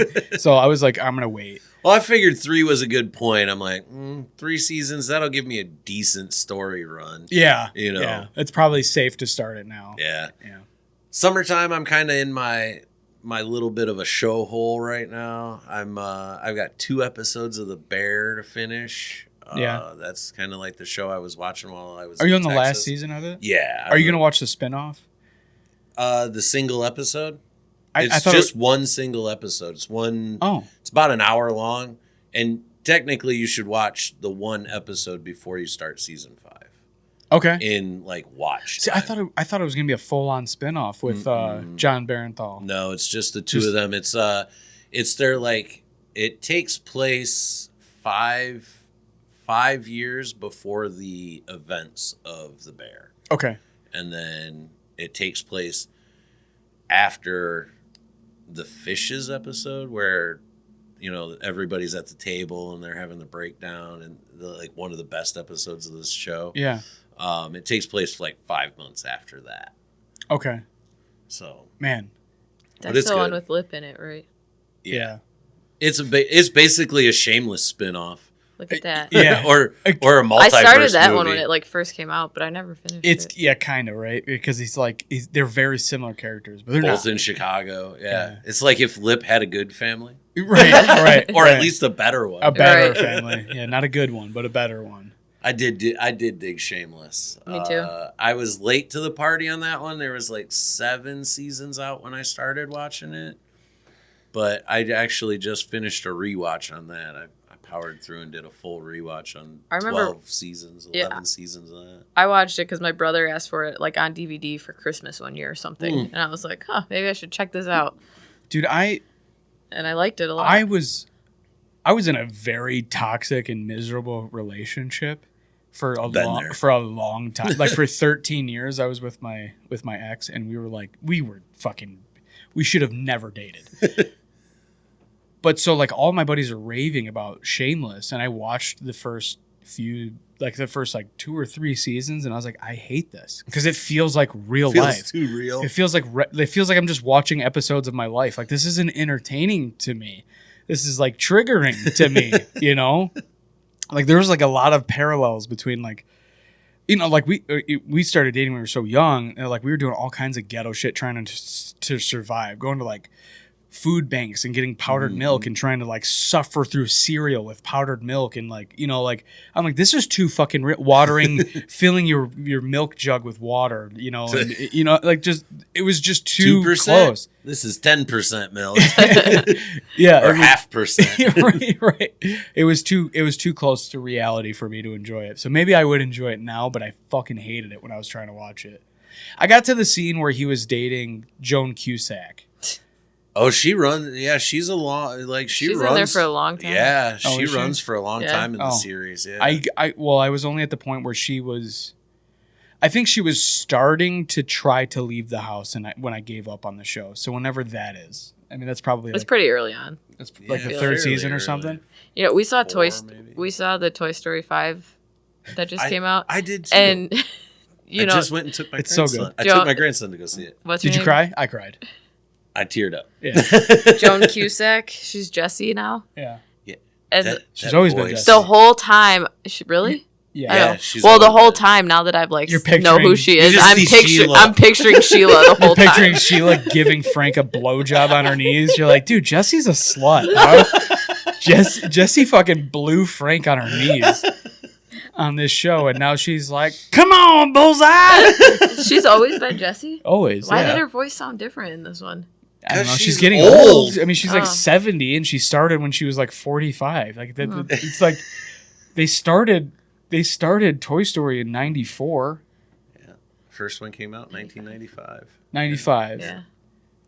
So I mean, See, I know so that. and then the second one came out in 98 or something, 99 maybe. I think 99. Okay, so I mean, you're talking 27 years she's been doing Was the it Jessie 95, character. 99, 07 maybe? I only know 95 because my friend's 30th birthday party was Toy Story themed. Hysterical. And the shirt says established 1995. Her mom did like such an outrageous party for her 30th birthday. It was hilarious. Like her mom set it all up. She had everything from like boot-shaped cups for all of us to drink out of. To like, she got everybody. She asked us our T-shirt sizes. I was like, why? And then I show up and she's got like everybody's got a different Toy Story character on their T-shirt. Hilarious. She went all out. It was hilarious. She had a whole room like set up up like Andy's room. It was perfect. It was like legit, just like Andy's room in the basement. She had cardboard like fucking star boxes, like the. That's funny. I mean, it was perfect. I was like, she had toys everywhere. I was like, this is hilarious. Conan O'Brien was the MVP of that movie. Conan O'Brien? Yeah. He was the voice of Smarty Pants I don't even know what is Smarty Was that Pants? in Toy Story 5. He was the potty training toy. Yeah.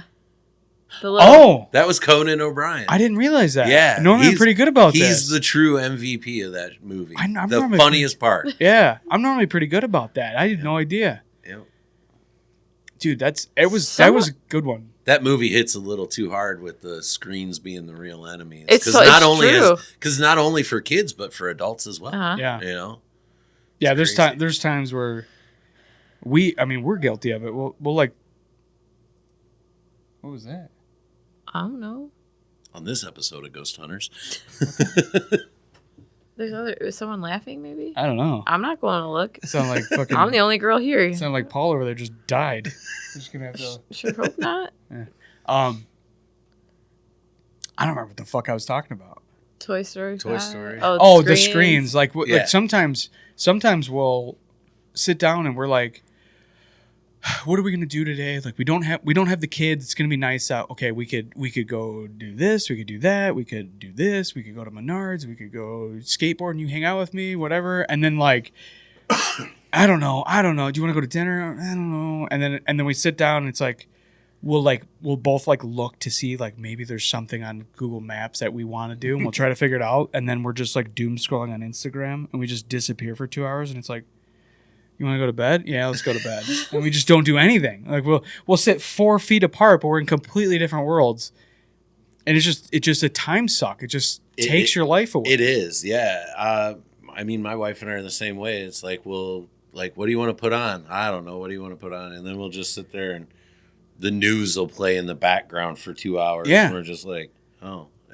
Dude, that or we'll start it's like getting late now. Too late to put anything on. we'll like start typing into like AI apps like what movie should we watch? We both like these are the movies that we have watched and we both liked and like blah blah blah. And like I'll be looking for something that she'll like because she's not a movie person, so I need to nail it if she's gonna sit through a movie. And so like I'm typing up all these things and then just we finally find something and we'll find it or we'll pay for it or whatever because it's normally some obscure bullshit that we have to pay for instead of something that's free. And I'll put it on and as soon as it's on, we're both like unconscious sleeping on the couch. Like all right, we just wasted like the whole movie's worth of time. Do you ever finding something? Do you ever go down the Tubi rabbit hole? No. Have you ventured onto Tubi at all? No. No? Tubi is actually starting to pick up some steam. Like some well-known people are actually putting things on Tubi now. Okay. But if you want to find some of the most obscure, wildest indie movies, horror movies, and I mean they get like Santa Jaws, like these kind of stupid movies. Really, those stupid movies. But then there's some that are just like the gore and the twistedness of them. It's like, who thought of this? Right. Like who's thinking of this? Yeah. And it's on there. Like, cause my wife is big on that. She's like, I don't know any of these actors or, it's just complete randos off the street acting in this thing. Yeah. And I'll end up getting hooked for 20, 30 minutes and be like, what? Hooked into it. Like, what is going on? Dude, me and my buddy Matt, we were working at Ford Rouge, and like during that time period, we were watching all of these ridiculous movies that were on Amazon, and because Amazon, I didn't know about Tubi, but Amazon was like our go-to place for really fucked up weird movies. So like at work while we were fabbing pipe, we watched a movie called Zombie Ass. The whole premise of the movie is that there's a fucking like a zombie apocalypse happening from somebody's ass. Oh, what? And but like the way it ends is that the girl who has the disease like turns it into a superpower and it turns into like an anime showdown fight at the end where she's literally projecting her, like propelling herself with diarrhea to fight at the very end of the movie. It was the funniest thing I've ever watched in my life. We watched Santa Jaws. We watched the Sharknado movies. We watched like whatever really dumb pun named horror movies. Like we watched like 50 of them. It was ridiculous. We watched Pumpkinhead one year. Pumpkinhead's good, dude. The second one, not so much, but okay. The first one was good. The first one was all right. Yeah. Very cheesy. I only watched the first one. I do like a good, campy, cheesy horror movie. Like, horror movies are not my jam. What was the one that was like a comedy that was playing on that whole like camp, like the campy, stupid horror movies? It was almost like a fourth wall breaking, joking fucking horror. My God. Not my jam, so I might not know it. I want to say it's Tucker and Dale versus Evil. Is that right? Sounds similar. It's something like that. I think I might get I might have the names wrong, but it was like two guys seem like serial killers, but they keep killing people on accident. It's one of the best fucking movies I've ever seen. It's so funny. That name, that Tucker and Dale sounds. It sounds wrong. It's something similar to that. Can you Google it, please? But that does Jamie, pull that up. Yeah, I was just gonna say, Jamie, pull that up. That's our Tucker bit. And Dale what? Versus Evil. Oh yeah, that's. Look at that. Spot on. We need to get Wi-Fi here. We have no service. Please we picked wait. the only office. It is Tucker and Dale versus Evil. Read the synopsis. What year did it come out? 2000? I don't do well reading to the class. Oh my God. Oh, 2010. Tucker and Dale vs. Evil, a horror comedy film that subverts slasher movie tropes, starring Alan Tudyk. Alan Tudyk. He Tudyk. Yeah, What a name. He's the guy with the really good hair. Yeah, he's in that show, the Trader. I know him from Raising Arizona, I think is what I know him from. He also plays Nightcrawler. Oh, Or okay. no, Alan Tudyk. No, that's I'm thinking the other guy. Alan Tudyk. He's the. Yeah, am I thinking the right guy? He is Don't ask me. Resident Alien. He's in Superman. That's the one, Resident Alien. Yeah, I'm thinking. I was thinking of the other guy. I was thinking of Tyler Labine is the guy I was thinking of. I was thinking in of the Raising guy. Arizona. I was thinking of the guy who plays Nightcrawler in the X-Men movies. Oh, okay. Dude, that movie's so funny. They're mistaken by killers by a group of college students, but like the college students keep getting themselves killed in like hilarious ways. What are you doing? Aw, thanks for the love, Mo. Who is that, Mo Yancey? Yeah, she keeps liking. I'm like, who is liking? What's up, Mo? We gotta have you back on, dude. Oh man, Mo Yancey is. Sorry to derail you. No, you're good. Mo Yancey has a clip from our show where she's talking about having a gay roommate, and it's got like 5 million views now. Jeez. Because she's talking about how she used to. I thought it was cucking, but apparently it's called being a voyeur when you watch other people fuck and you're like not in a I relationship think that's with the technical or the two totally different terms. I thought that was like a technical term and a slang term. No, so okay, so I guess being a cuck is like you're To be married or you're like in a relationship. Yeah, you're in a relationship and your partner's getting fucked by someone else. Being a voyeur is like watching other people fuck for fun. So apparently she was practicing voyeurism for her gay room, and she's a gay female, and she said that she would sit on the dresser of her gay male roommate's bedroom, and just watch him hook up with random dudes off the internet. And I was like, "What the fuck are you doing there? Like, why are you doing? Look at all the dick. Look at all the dick you don't want. Like, there's nothing there for you. It would do as much for you as it would for me. It's just like putting dicks a and movie man on Tubi and just be like, "What is this?" I don't know. Right. Why are you sitting there? And she's like, I would just watch, and like sometimes I get bored and be like, I'm gonna go get a snack. If you all start fucking, let me know, and I'll like come back. And she's hilarious, dude. We gotta have her. She gotta said, have "Let her me back heal on. up, and then I'll come back. I'll come out." Yeah. She's the best. We ran into her at her work. She works at the airport We went to Florida on vacation. We ran into her at like 5 in the morning. I walked up and like hugged her, and I don't think she realized who I was until she saw Paige. Who is this weapon? Hey, how are you? She's like, hey. I just And then she was like, hey, when she saw Paige. So I was like, oh, it clicked who she was once, or who I am once she saw Paige. I was just some random fucking weirdo hugging her at 5 in the morning. Oh, jeez. You guys were just at Dave Matthews. You guys did both nights at Deer Creek? Yeah. Oh. Dude. It was He's in Grand Rapids yesterday and today. Yeah, I couldn't do it. It's I know, sold I out, wanted and then to it was go. like during the week, and I don't even care about that. well, and then Fuck work. Yeah. but then I saw that like It's live streaming is it? tonight. Yeah, Oh. there was something on Facebook. Like, Oh, right on. like I think he did that in Deer Creek too. yeah, like one of the 2 nights is streaming. Yeah. Nice. Yeah, it was cheaper for me to get 2 tickets for the lawn for the weekend for us Yeah. than to just buy like a one under the pavilion. So I didn't was know. like, I didn't know Deer Creek was a thing. Like No? I was like, oh, this is cool. You know, like when I found out that she got tickets for me, and I was like, yeah, this is killer. Fuck yeah. And then, like once we went, I was like, oh, this is like the Mecca for this Dave is like Matthews. a mecca. Like this is like It's the gorge. one of the 2. Yeah, I was gonna say Gorge and Deer Creek are like the 2, and I think Saratoga is probably the other one where Okay. he plays a multiple night. Where's Saratoga at? Saratoga, New York. Oh, yeah. right on. Upstate. Yep. Okay. Yeah, we left after work and we drove and got there like just in time for the concert on Friday. And we walk in and it is like you can't get on the hill anywhere. It's like standing room. Yeah. Like Jeez. and it was just crazy because We stood on the path on the hill because that was the only spot available. they have like cement paths going up their hill. Yeah. And yeah, we were like standing there because that was the only spot and it rained the whole night. But it was kind of fun.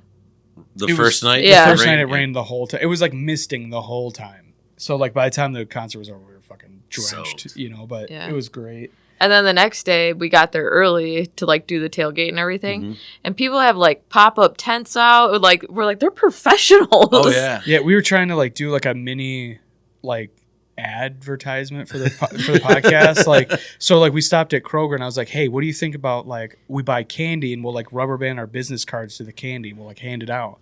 So we did that, and then I also bought like 50 shooters of Fireball.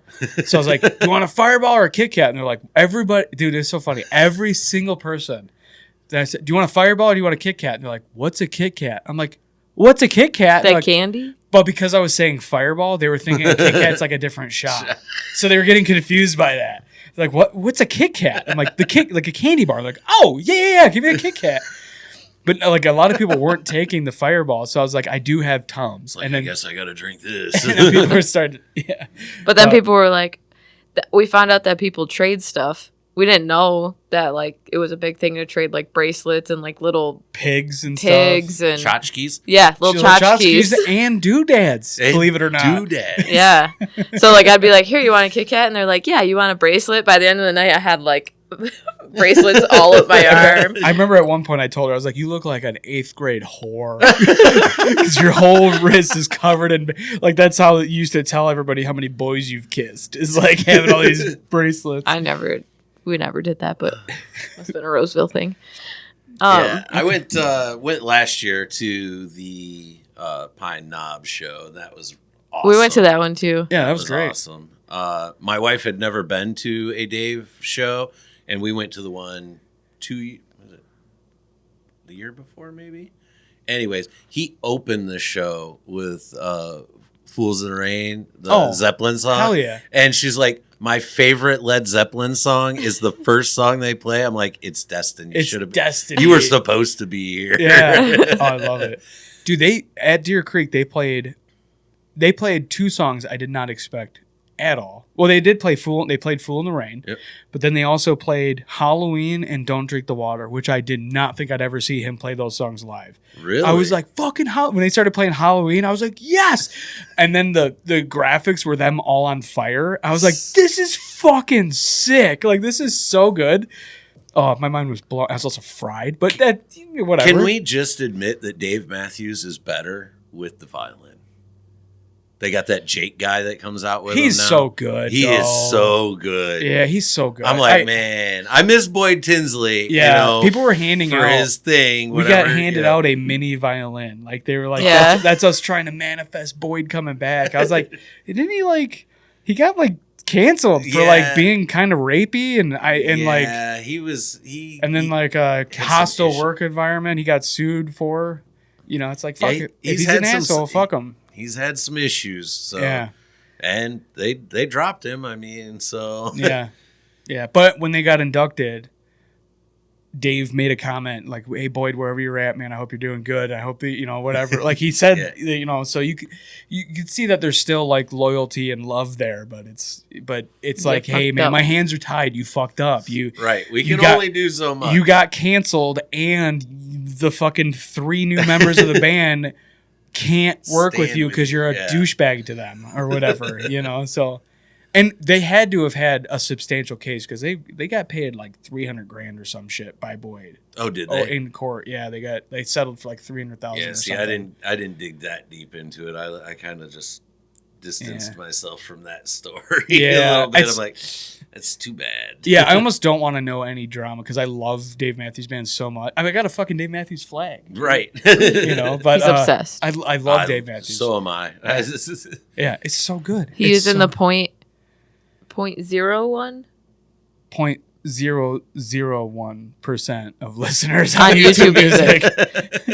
I got notified I was 0.001% of Dave Matthews listeners. Damn.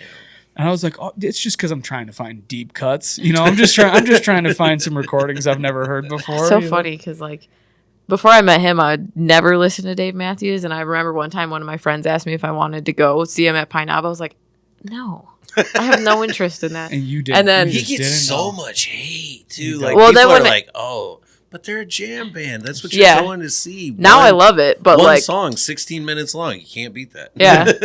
now I do really like Dave Matthews. Yeah. Well, okay. So I was talking about this a few episodes ago, and like one of our clips went like, like it got a lot of views, and it was me talking about how Dave Matthews has like 1 or 2 hits that people don't give a fuck about, and then but in that clip I say like he's got don't play this space between. Yeah, Don't I play. think I just don't, saw that. Don't clip. play Satellite or whatever. Like I play one of the other 300 songs that he has. Don't play You know, Crash. Don't play Crash. Don't play fucking The Space Between. And I got some hate about that clip, but I'm like, what I fucked up on is that I cut the context of what I was saying out because the beginning of that clip I'm actually talking about Cherry Pie by Warrant.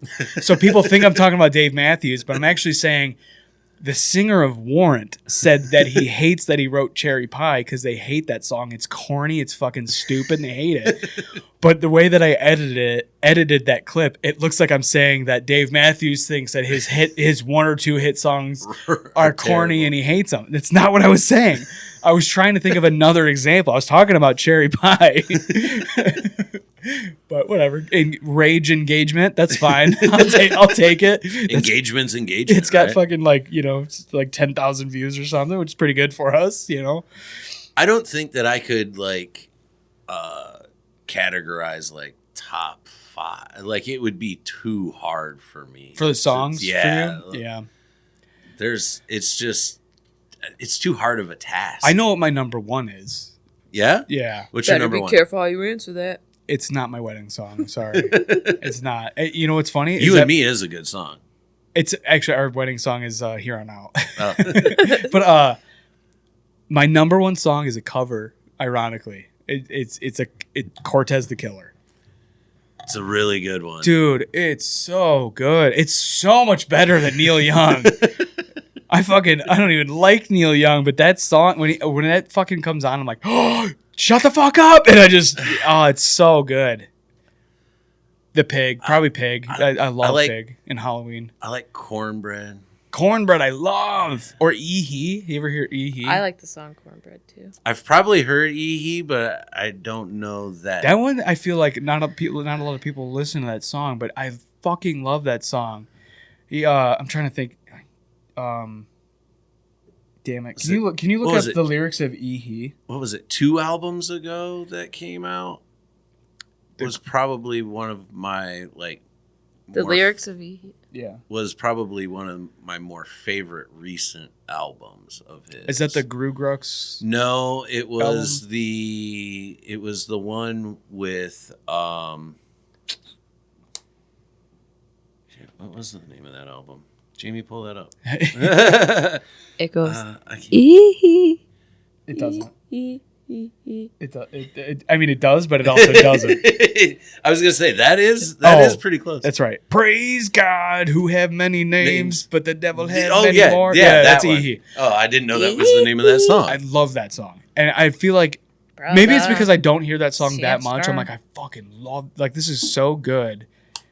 But yeah, you're watching to give us engagement on? No, I was TikTok? to see if people were commenting because Mo kept commenting, but I can't see that far away. Oh, that's hilarious. You're like, oh, we're gonna watch our own podcast while we're doing it. It's No, hilarious. I don't doing even- your clips. Do you just pull from the episode, or do you have like a? Because I know you mentioned AI earlier. Do you use any like AI to like help? Ooh, you're getting in the weeds. I am getting. Don't put in me the on weeds. blast. Cannot confirm or deny. Cannot confirm or deny Well, that I there did wanna- is artificial intelligence being used. No, I was going to ask I edit- your relationship with AI is kind of where I was going. yeah, okay, so I use AI clipping, but then I go back and edit them because it fucks it up. Oh, 100%. It fucks it It's up not a right. lot. Yeah, I'm But sure. It's so I use it to give me like a starting point, and then I'll go back and re-edit it. But yeah, that's pretty much how I do it. But the long form episodes I edit in Premiere Pro by hand because I edit the audio myself. I have to mix everything in post, and then cut shit out that's problematic, and then go back in, Right. and then I'll sync up our raw video files with the audio, edit the full episode, and then I'll submit that to the a lot of AI work. clipping. Yeah. and then I got to re-edit all the clips because the clips are always fucked up. So Francisco is our what I would call our technical director. He has the laptop. We don't edit.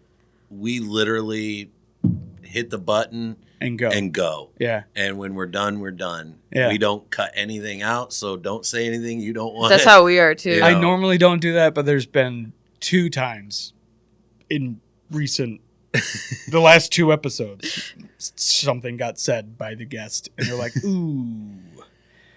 And then with clips, I'm not a technical person. I'll be the first to admit. I've got a smartphone and I probably use it to about 10% of its capability. And that's a lot for me. But like I do very minimal, like I just kind of clip like a 30-second thing, or, I'll screen record, 3 minutes of it and then edit it up and stuff like that. I have thought about getting into the like dabbling with the AI type thing because I've used AI for images. I'm not an artist. I want to create an image. I'm never going to be a good artist. I know that. Well, why don't you find a local artist and hire a local artist? You think to the I got tune that kind of hundreds money? of dollars? You think I got that Dude, kind of money? I had a long argument with the guys from Breakfast at 2 p.m. about this, and I was explaining to him that I tried to hire a local artist. One guy wanted about $1 million per thumbnail. I lose significant amount of money to do this podcast. Like I lose tons of money to do this podcast. I do it for the love of the game. I do not, There's no money in podcasting? not in this What? fucking podcast. I'm not Joe Rogan, But so I tried to hire a guy to do thumbnails, and he wanted like fucking I don't remember. It was significant enough where I was like, absolutely not, dude. Like we do 3 episodes a week. You're talking a mortgage worth of money a month for you to do the thumbnails Right. for me. I asked another guy to do it, and he sent me a sample. He absolutely generated it on ChatGPT and tried to pass it off as his artwork. And I was like, you fucking douchebag. You scumbag. You try to take my money as a local artist, and you just put in what I said as a prompt. Right. So I was like, no, I'm just gonna make the thumbnails the way I make them. Like, I can't. If I ever get to a bigger production, maybe maybe it'll get to a point where I can have a guy who has time to Photoshop Right. a thumbnail. If But I ever get to a point where we've got a team of people working on this, other than just our 9 to 5s, where we can focus more on that, Right. like that'd be a thing. But I love all the haters in our comedy scene here, where they're like, if you have an AI flyer, I'm not coming to your shit because it looks like dog shit. And you're like, okay, but if I didn't use it, a lot of these people, if they don't use AI to create the fucking flyer, there's gonna be no flyer. So what are we talking about here? Like, I've used both. So like I've used people to make flyers for me that are very talented. But also I've used AI. But I don't just use the AI. Like I'll get like a baseline and then I can start manipulating it. You know, shrink it down, move it around, add that to a base of the flyer, Yeah. So I usually do it in layers, you Yeah. know, like that that's kind of my relationship I don't think there's with AI. I don't think there's anything wrong with using AI art if you're not directly profiting off of the art. And I guess you could make an argument like, well, if you're hosting a show, you're profiting off of it. Right. But my thinking is like, if you use AI artwork for your like album cover, you're a douchebag. You know what I mean? But like, if it's this is this one open mic night I'm going to be on a showcase for, Right. that I make nothing to do my 5-minute set. I'm just trying to get somebody to show up to it. Really, like this is what we're arguing about. I should hire somebody to make a flyer for Facebook to get maybe one person to come to my fucking open mic. Right. Like, what are we talking about here? And then, oh God, their drummer was like, you're going to make fucking all this money off of these thumbnails. I'm like, the thumbnail is first of all, I'm going to make any money. That's hilarious. Off the rip, that's hilarious because I'm losing thousands of dollars to do this. But also, the thumbnail is not the product. The thumbnail is just what the internet has deemed necessary. You need a popping, intriguing thumbnail to get any engagement at all on video platforms like YouTube or Facebook. So if I don't have a thumbnail, I don't get clicks. That's just how it is. And I'm not paying. I can't afford to pay anybody to do a thumbnail for me. I'm not doing it. Why would I? Can't do it. I noticed. So aside from the Very Good podcast that Francisco, Troy, and I do, I also do during the football season. I do Fourth and Funny, which is I do it solo. It's just my own football podcast. Right on. I had a graphic for like the first 8 weeks, and I'm like, I'm not getting any. Like, I changed the graphic up, and I changed like some graphics during the like video. Instantly started picking up views, like doubling. I'm like, just because of some graphics, right? And how I title the episodes, like this is crazy. The algorithm is insane. Yeah, and you have to do whatever you can to get in. Like, the market is so saturated with other podcasts, with people putting out YouTube videos, and when there's creators that have a huge budget, like movie level budgets, to create these huge productions, like Mr. Beast. Like, I get a on like the most minute scale ever, I'm trying to compete with guys like that. Like Dude Perfect, Mr. Beast, Mark Rober, these guys who spend probably $1 million or more a year just on their production. Right. I'm just trying to get somebody to watch me talk shit with my fucking local comic buddies. You know, it's like, so we're going to cry about thumbnails when I'm just trying to like keep this alive so I can like keep doing it. Right. Like all this money could just be a shiny Harley in the garage. But instead I'm spending all of it trying to like create some sort of a platform for local artists to come on and talk about what they do and why they do it. It's like, all right, so we should not do that because I don't use a local graphic artist. Okay, well, when the 3 graphic artists that I tried to work with, one thinks he's worth $1 million a picture, one uses AI to generate them for me, fuck Right. you, and then the other one's such a picky bitch that like he's like, this is my art, I'm not gonna make that edit. Fuck you, you're gonna do what I want. Is my like I'm buying the product. 100%. Okay, I'm just gonna generate them the way that and now I'm gonna generate them the way that I have to generate them for now. I'm not Joe Rogan. right? I cannot make a thumbnail where it's literally just a picture of Jake and put the number under it and it's going to get fucking 2 million downloads. It's not. No one gives a shit. If it does, I'm tell me what I did, because it must have been good. Right. So I have to create a interesting thumbnail to get anyone who doesn't know me and doesn't give a fuck about what I'm doing to click on it and see maybe if they will give a fuck about it if they listen to the show. You know what I mean? So it's such a weird. How was your growth? So that's something that I'm kind of struggling with. Not struggling with, I guess. I did for a little bit, but like now it's just I just enjoy to do it. But like the growth, like when did you see growth, like in the process? It's because you've been doing this for 2 years. I feel like when we started to like the studio, like having an actual studio Having an space actual and having studio guests. having an actual studio space made a big difference because it looks so much better. Okay. You know, and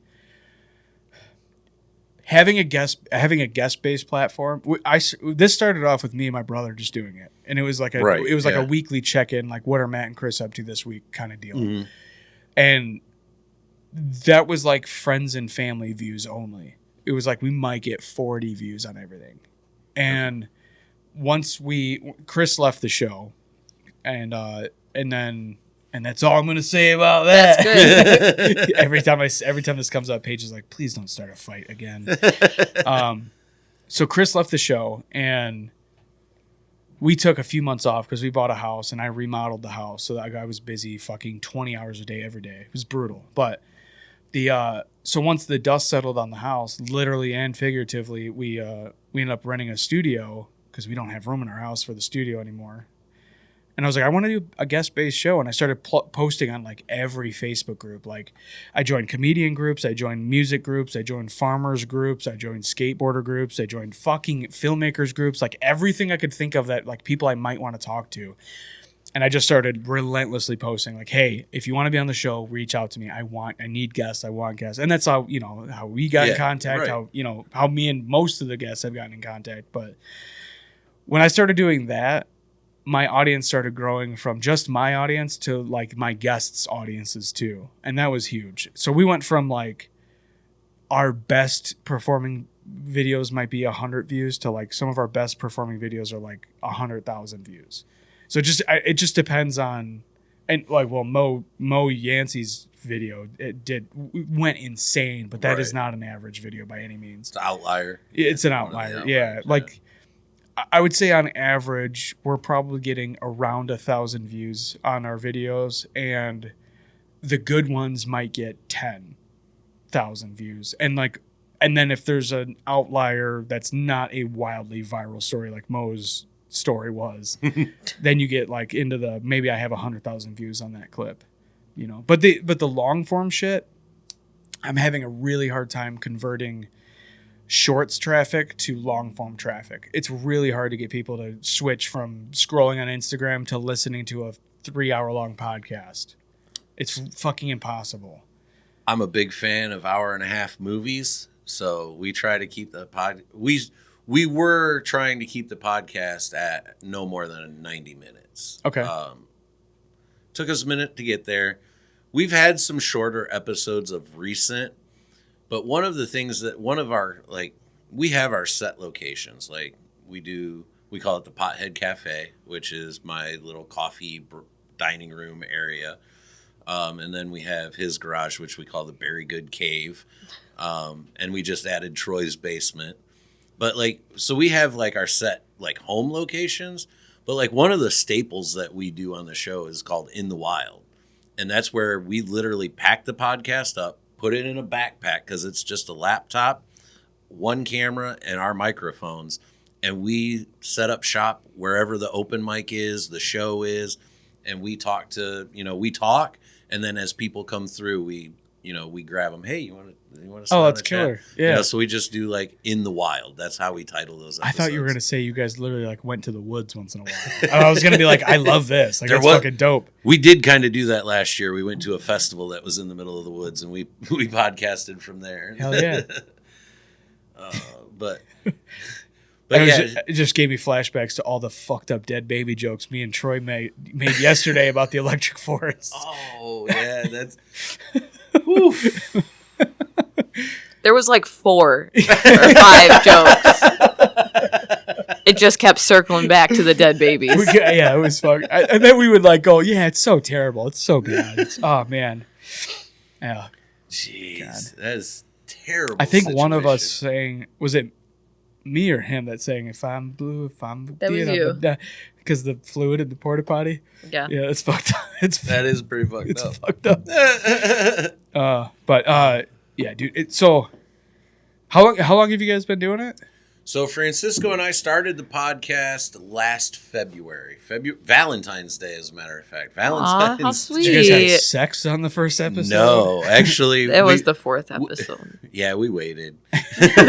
Oh, that's how you know you're a lady. Actually, Francisco and I, our friendship kind of came out of like Gay sex. no, but like it was weird because we would show up to the open mics and we would literally show up and park right next to each other. We'd come walking in together and people are like, Yeah. Oh, so you guys are like becoming a couple, and then like a year later we're podcasting together. It's like it's hilarious. Knew it was true. Yeah.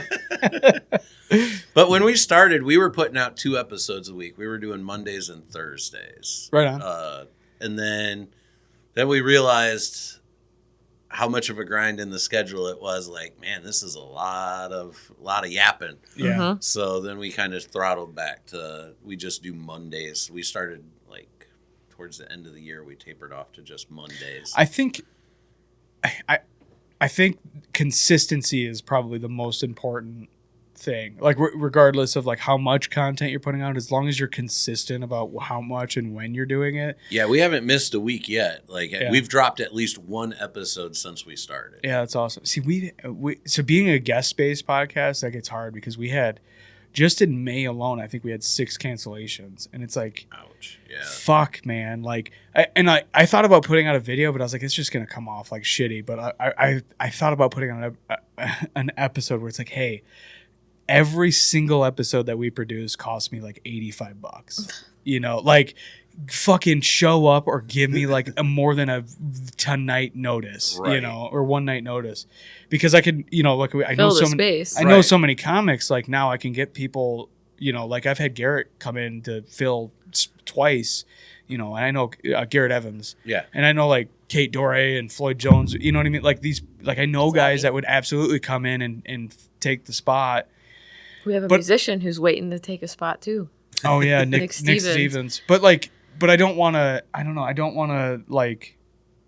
I don't want it to make it sound like it's about the money, because it's not. Like I'm doing this for the love of the game, obviously. But it's just like, dude, fuck. Like we should have done a dozen episodes in May, and we did 6.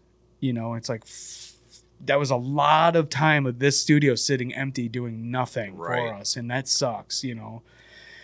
But I don't know. I mean, good with the bad. You're booking comics, which comics are normally pretty good about showing up on time. Showing up on time's a different Yeah, I was story. gonna Or say showing they're- up. they're- I was going to say, Showing they'll up. show up on time. That's a Yeah, different story. Yeah, showing up.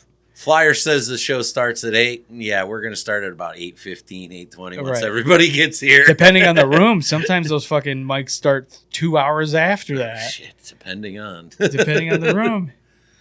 But We tried to do it like just me and him and put out like once a week, but it was really hard for me because I'm like, I already told you all this stuff. Yeah, so we it was were- hard for me to get out of the mindset of like, this isn't me having a conversation with you.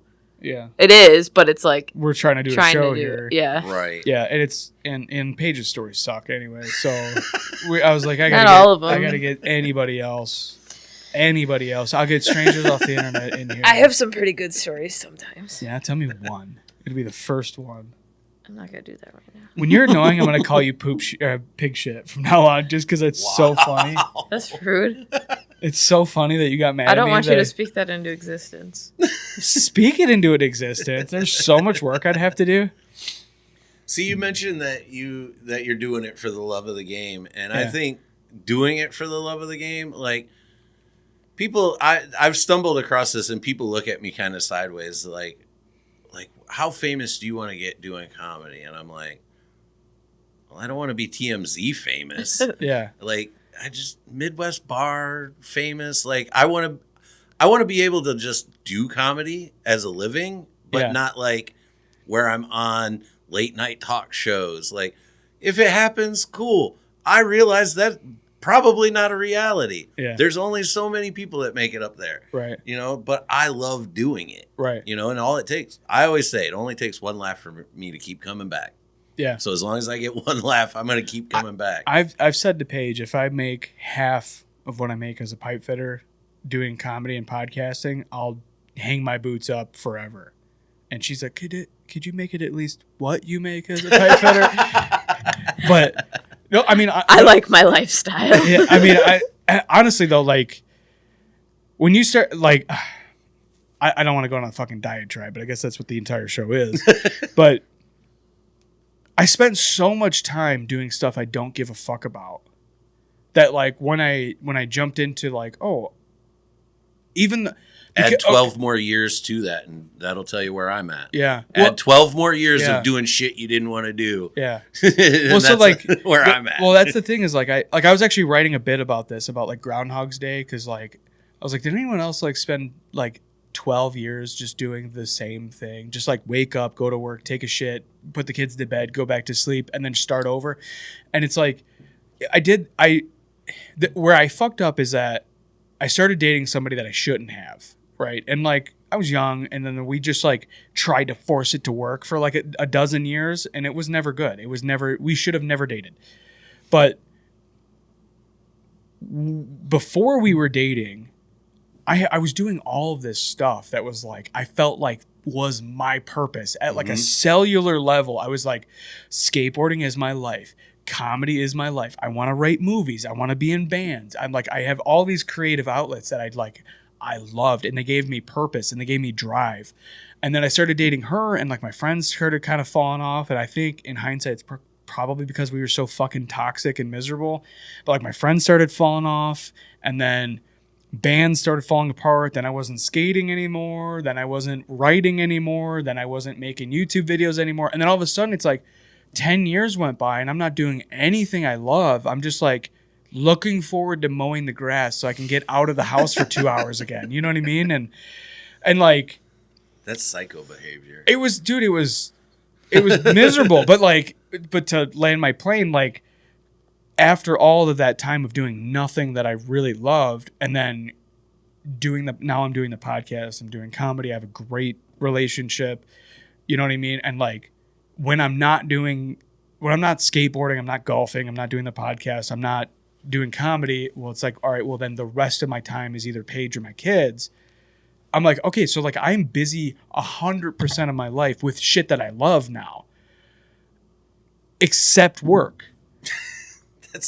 So like, I'm like, that's the last thing. It's the last thing. It's like, how do I? It's the only thing holding me back at this point still too. Yeah. Like, kids are grown. They're out of the house. Like I got a bit about empty nesting. Like it's just us at the house with the animals. Like if I could just get rid of this damn job. Yeah, I would feel so much better. Right, and I got to be careful because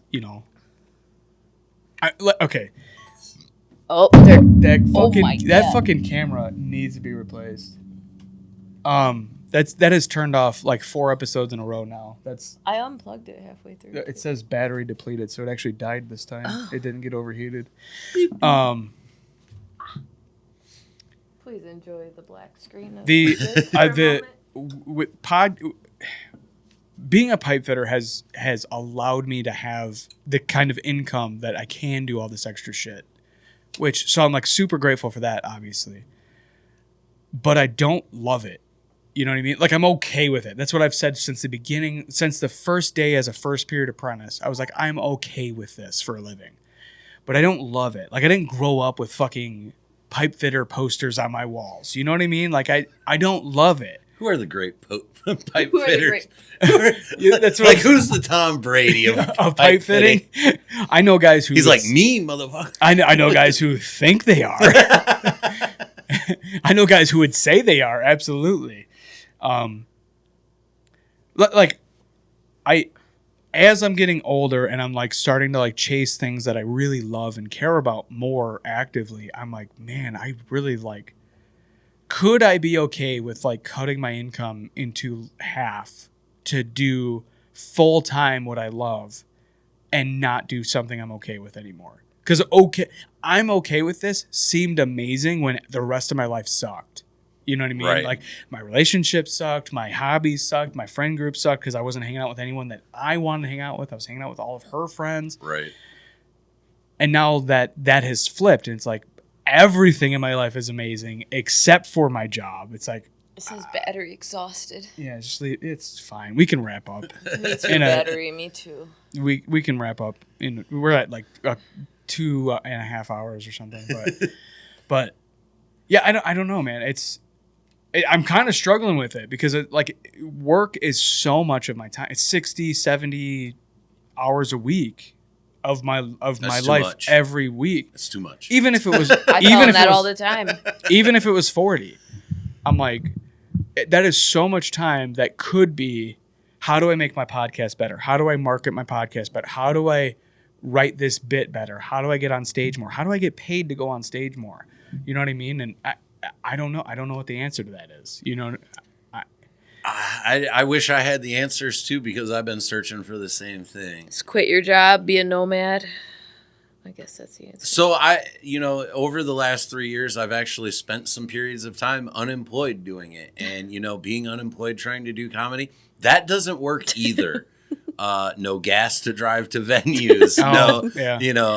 No money to buy equipment to do the podcast. Right. So it's like, it's kind of like It's a double-edged sword. It's the necessary evil. It's like, Yeah. I have to go do this to do this. right. So, Well, see, yeah. And that's what worries me is like, man, are the means that I have to be able to do this are possible because of the pipe fitting. So I would have to get to a point where I'm making double my income to be able to cut one of those incomes off, to be able to chase the dream actively. And and speaking of AI, like I've used AI going like, okay, give me a strategy here. Like, what are my steps here? What should I be doing to make this, to stop thinking of my podcast as like, oh, it's just me being a dipshit. It's like, no, you're a media company. You need to be serious about it. Like, okay, well, how do I take this media company and get serious about it and not make it a new thing that I fucking hate? right. How do I not turn this into an actual job? Yeah. Like I've talked to Dave Crumbly, runs the shows down in Toledo, Crumbly Comedy. And he's like, everybody sees the fun side, hosting shows, doing, posting on, Facebook. He's like, it's a 9 to 5. He goes, I sit at a desk and I'm building lineups, I'm making flyers. He goes, it's literally a 9 to 5. He goes, Yeah. I sit at my desk, I'm answering emails, booking, stuff. And he goes, that's what it is. He goes, but nobody wants to talk about that part. Well, it's office work, but it's office work about something he loves. So True, so, which makes it better. like if I was sitting at a computer editing a TV show, I would fucking hate it. You know what I mean? Really? I would hate it. But I love editing my own videos. See, I'd hate editing.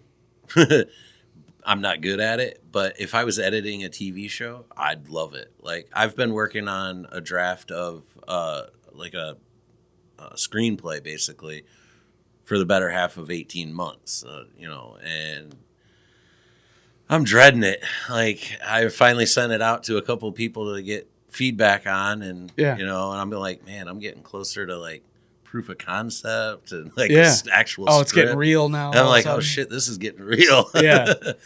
Yeah. So I would love it if I was working on my project. But I'm saying like if I got hired as an editor for some like NCIS or something, like something I don't give a fuck about, that I would have a hard time. Yeah. I would. It's just like working on someone else's stuff. Yeah. Yeah. Like that's my wanna, whole issue. You want to chase your stuff. Yeah. My your stuff, dreams. Yeah. Yeah. I mean, and that's what we're all out here trying to do. I mean, comics, musicians. I mean, we're all out here just trying to do our thing. Right. You know, we end every podcast with, you know, do a thing, say a thing, make a thing. It just might change your life. I like that. That's how we end every episode. I don't have a way to end the episode. He just goes, peace. I'm like, all right, I don't know how to end this, so peace. That's what I do every episode because I haven't. But that's, yeah, I don't know that. Yeah, it's hard. The nuance of, I know I need to provide. I have kids and I have a home and I have, you know, I'm gonna have a wife. And like, so there's all these like pressures as a man to do the right things, but then there's also like, yeah, but you're running out of time though, you know, like this is real life. And to hear you saying like those things, like those are the things that I just started feeling like the last couple of years. Like, holy shit, I got grandkids. Like, yeah, I lost my stepdaughter. It's like, time's running out. Like, yeah. I only got so many more cracks at this. I got to get moving. Got to get something done. If I want to be an actor, if I want to shoot a movie, if I want to be a comedian, I got to fucking start moving on this shit. Yeah, there's no, oh, I'll wait in 5 years and do it. No, it's I got to go now. I wasted a decade, which I realize there's 10 years between us, but I wasted a decade doing absolutely none of the art that I cared about because of the situation I was in with being in a bad relationship and just being in my head trying to survive, you know. And I look back at that, I'm like, dude, I wasted my 20s, all of my 20s, when I had unlimited energy and unlimited time. I wasted it just watching other people do art. I watched YouTubers and I watched TV shows for a decade and did nothing else. There's some fine linings to that. Like, you know, did you learn anything? Like, when I watch TV now, I'm not just watching it. Like, I'm trying to understand the dialogue, like the lighting in the scene, like how's it shot. Like, I'm dissecting it more than just the surface level of, oh, I'm consuming this show. Yeah, for that 10 years, I was not, because I was in the mindset that my days as an artist are dead, and this is life now, you know. But now I'm closer to that mindset where like I'm paying attention to the writing and like all of these things that happen in these TV shows where it's therefore, you know, like this happened, therefore this happened, therefore this happened, therefore this happened, and you're like, okay, all of these things had to unfold to get us to this point. I love writing like that. I think that's I stopped writing at the wrong time. Like, I started doing movie reviews and stuff on MySpace. I had a blog on MySpace, and then I went to blogspace.com, and which is still up, Jake's First Takes, but they're all movies from like 2008, 9, 10. Like, I was writing like full-on reviews, giving upcoming, like I did an internship for a website called idiotbox.ca. It was a Canadian website, but I did like news articles on TV shows and stuff for them, where I would just spend hours reading on things online and then putting my opinion to it, basically. Yeah. And it's like, I shouldn't have stopped doing that, because that's when YouTube just started to hit big, and it's like, I should have converted over to YouTube. Oh, man. And I would have been in it from the beginning. Yeah, I mean, yeah, dude, And now here I am 20 years later going, gosh. Yeah, I have a similar thing where I have this regret, because I was putting out videos, like skate videos and like, you know, behind the scenes band videos in like 2008. And it's like, that's 2 years after YouTube launched. Right. You know what I mean? Like, if I kept at it, the thing is that in my mind, I thought that whoever was the core group of guys that were in one video, it should have been every video of those guys. So that kind of messed with my head, where I was like, oh, well, these guys don't want to skate with me anymore, so this channel's dead. And then I started a new one, and then it's like, oh, well, this band broke up, now this channel's dead. So like I have like probably 10 different YouTube channels of like real old, like I had a channel called T2K Little T, which was like a joke nickname that I had that has a bunch of band videos on it. Then I had the Parafron channel, which was like a made up name that we were going to start a skateboarding company with. Then we have Money Shots Clothing Company, which was going to be another skateboarding company that we were going to start. We have a few videos on there. And so like there's all these different, and then there's Intra Media, which was a band called Intra, and we were going to do a podcast called Introspective, which was the band members sitting down talking, just shooting the shit. But that band broke up. So like I have all these different channels. It's like, dude, if I just did this, but the overarching fucking theme was my life, it would be like, oh, you have like a 20-year history of your life on one channel. That would have been sick. I wish that's what we did. That's kind of how I market my personal YouTube channel, which is where I put my Fourth and Funny podcast. And I've also done some like Marvel breakdowns for trailers and stuff like that. But I market it as, this is my digital living room. You're going to get everything from comedy clips to all sorts of different podcasts and stuff. Yeah. So, I mean, I've been toying with a solo podcast. I do listen to the Joe Rogan, but I've toyed with the idea, and I think it's going to happen real soon. The Jake Mattis experiment.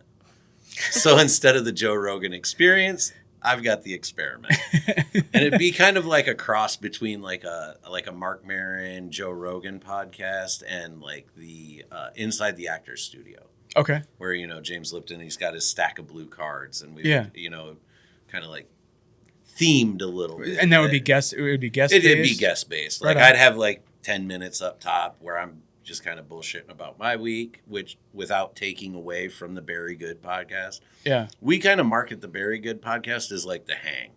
Like, come hang out with us. Yeah. We're going to talk video games. We're going to talk movies. We're going to talk all sorts of comedy stuff. Like, it's just the hang. Yeah. Come hang out with us.